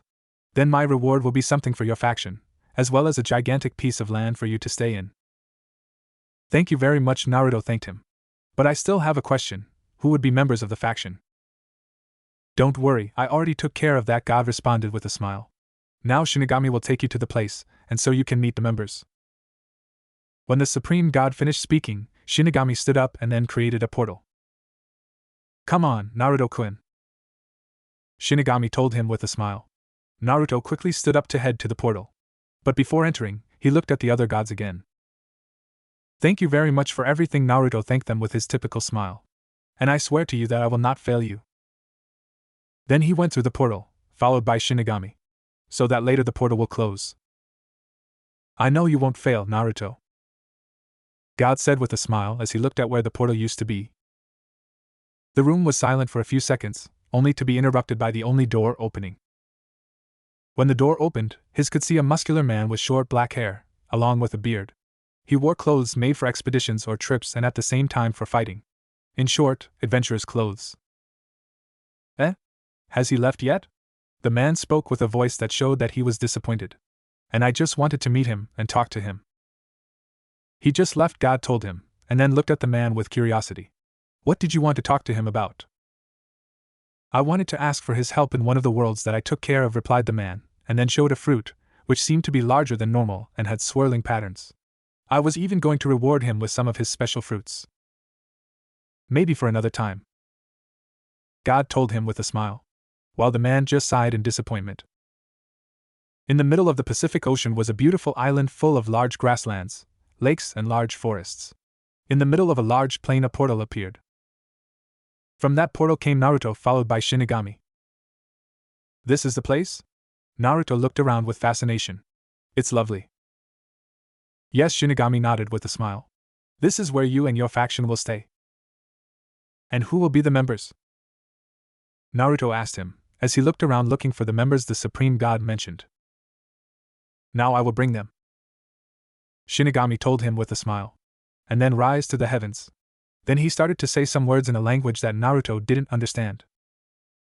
When Shinigami finished speaking, millions of blue particles appeared. Naruto also noticed some particles coming out of it as well. What happened next surprised Naruto a lot, because when the particles touched the ground, each one transformed into a person. People he knew. Like those who were in his subconscious, the other members of Otsutsuki, the previous Jinchuriki of the Bijus, famous ninjas and millions of other ninjas who belonged to the 5 great villages of his previous world. They will be the members, Shinigami told him with a smile, while all the ninjas there smiled at Naruto. And don't worry, none of them will give you problems. Naruto didn't say anything, he could only smile and think what awaits him and his faction in the future. That was the day one of the most powerful factions in that world was born, along with its leader. That was the day the Shinobi faction was born. 300 years later. JC, 2 years before canon. Romania.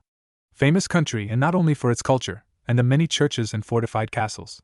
If not for a story, or rather a legend. The legend of Dracula, the vampire.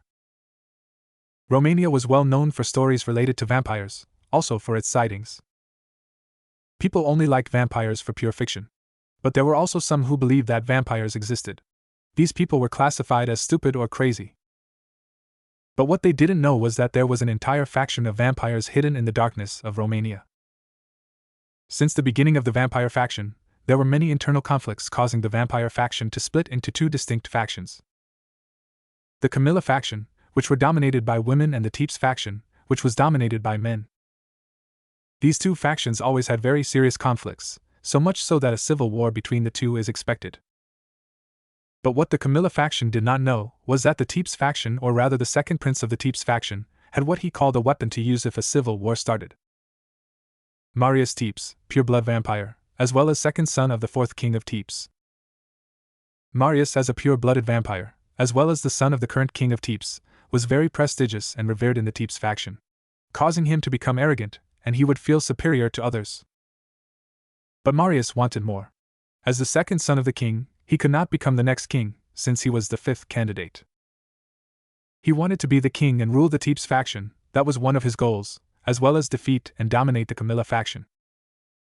But his father, the current king, and his brother get in the way. And he was already preparing a coup d'etat along with other members of the Teeps faction. He even enlisted the help of a faction called the Clippeth faction, an organization led by a super demon. They would help on the condition that Marius shares his secret weapon. That weapon is a person, or rather a girl named Valerie Teeps, Marius's half-sister. Valerie, daughter of the current King Teeps and a human. As such she is half-vampire, also known as Damphir. Since Valerie was born, she was discriminated against as a Damphir by some members of the Teeps faction such as her brother Marius. But all that changed when Valerie awakened some of the powers or weapons so powerful that she was capable of killing gods. That power is the sacred gear Sephiroth Graal, also known as the Holy Grail of the Secluded World. One of the 13 Longinus created by the biblical gods so that humans would have something to defend themselves against supernatural beings. Sephiroth Graal was the Holy Grail of the Last Supper used by Christ and the Grail of Arthurian legend, as well as being known to be part of the Holy Relics.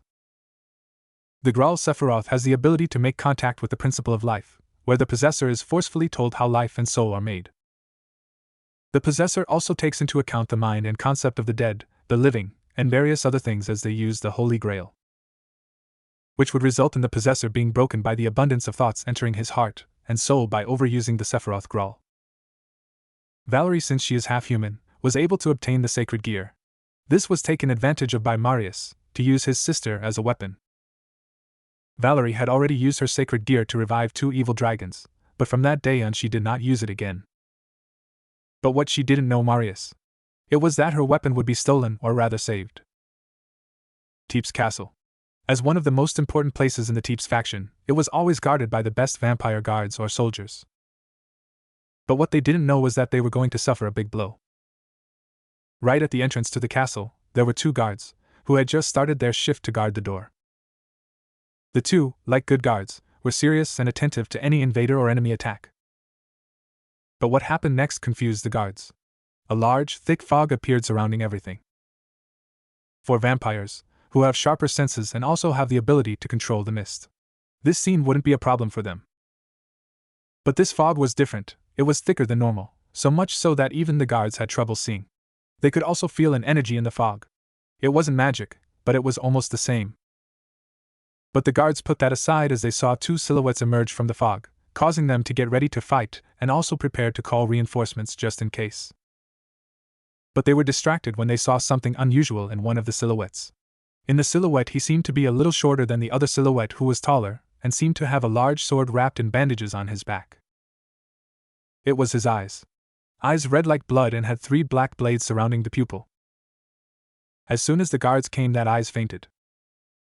The silhouettes calmly passed through the door, ignoring the fainted guards. When the silhouettes entered the castle grounds, the appearance of the 2 silhouettes could be seen more clearly. The 2 wore a long dark cloak with a long neck that covered much of their faces and were decorated with red clouds.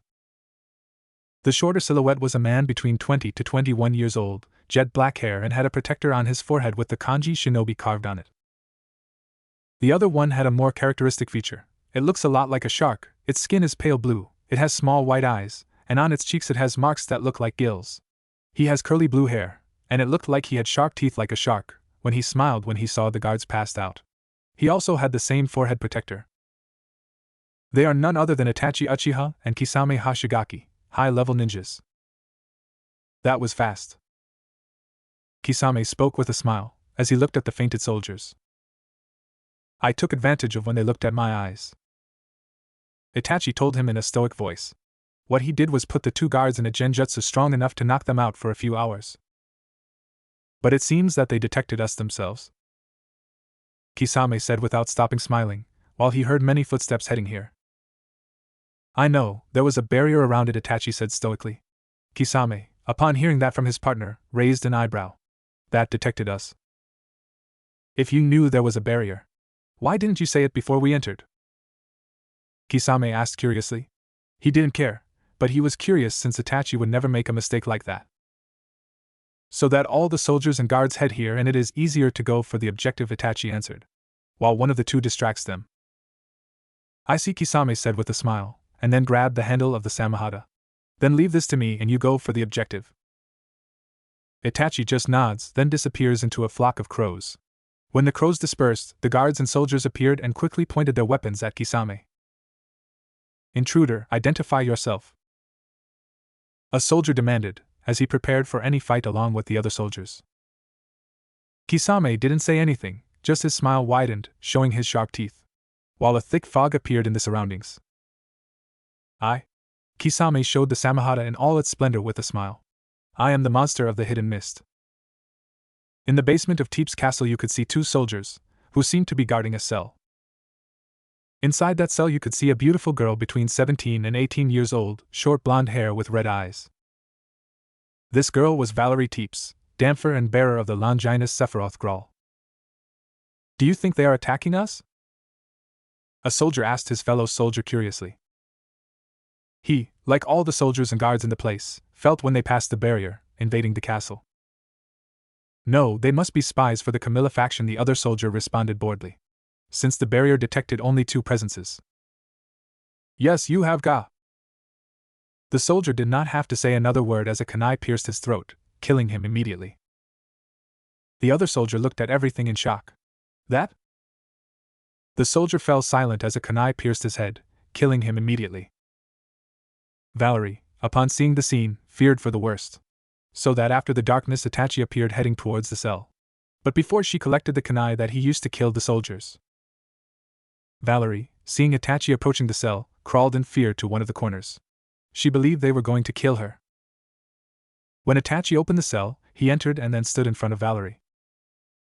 "Are you Valerie Teeps?" Itachi asked stoically, making Valerie panic. "Why, yes. I am Itachi Uchiha," Itachi said coldly. "I came to get you out of here." Valerie was surprised by what she said. "Really?" Valerie asked with fear, but with a little hope. Itachi, seeing how Valerie was afraid, smiled to try to calm her down.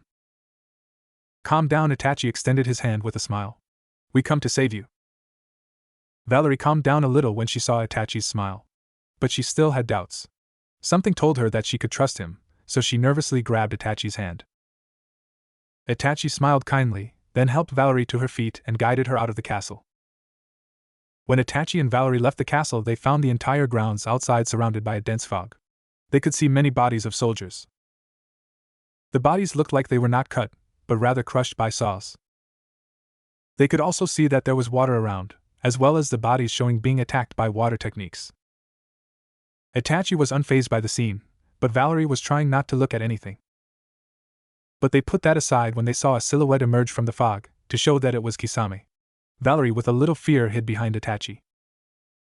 "It was disappointing, they only attacked me with that thing called magic," Kisame said with a smile, even having the Samahata in his hand.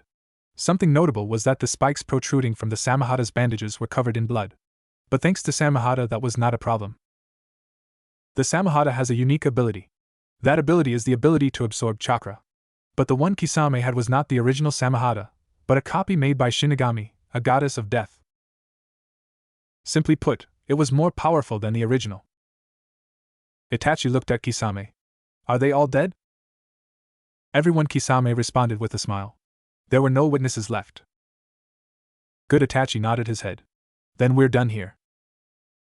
This mission also asked that there be no witnesses or people who knew anything about them. Also not to leave any used weapons at the scene.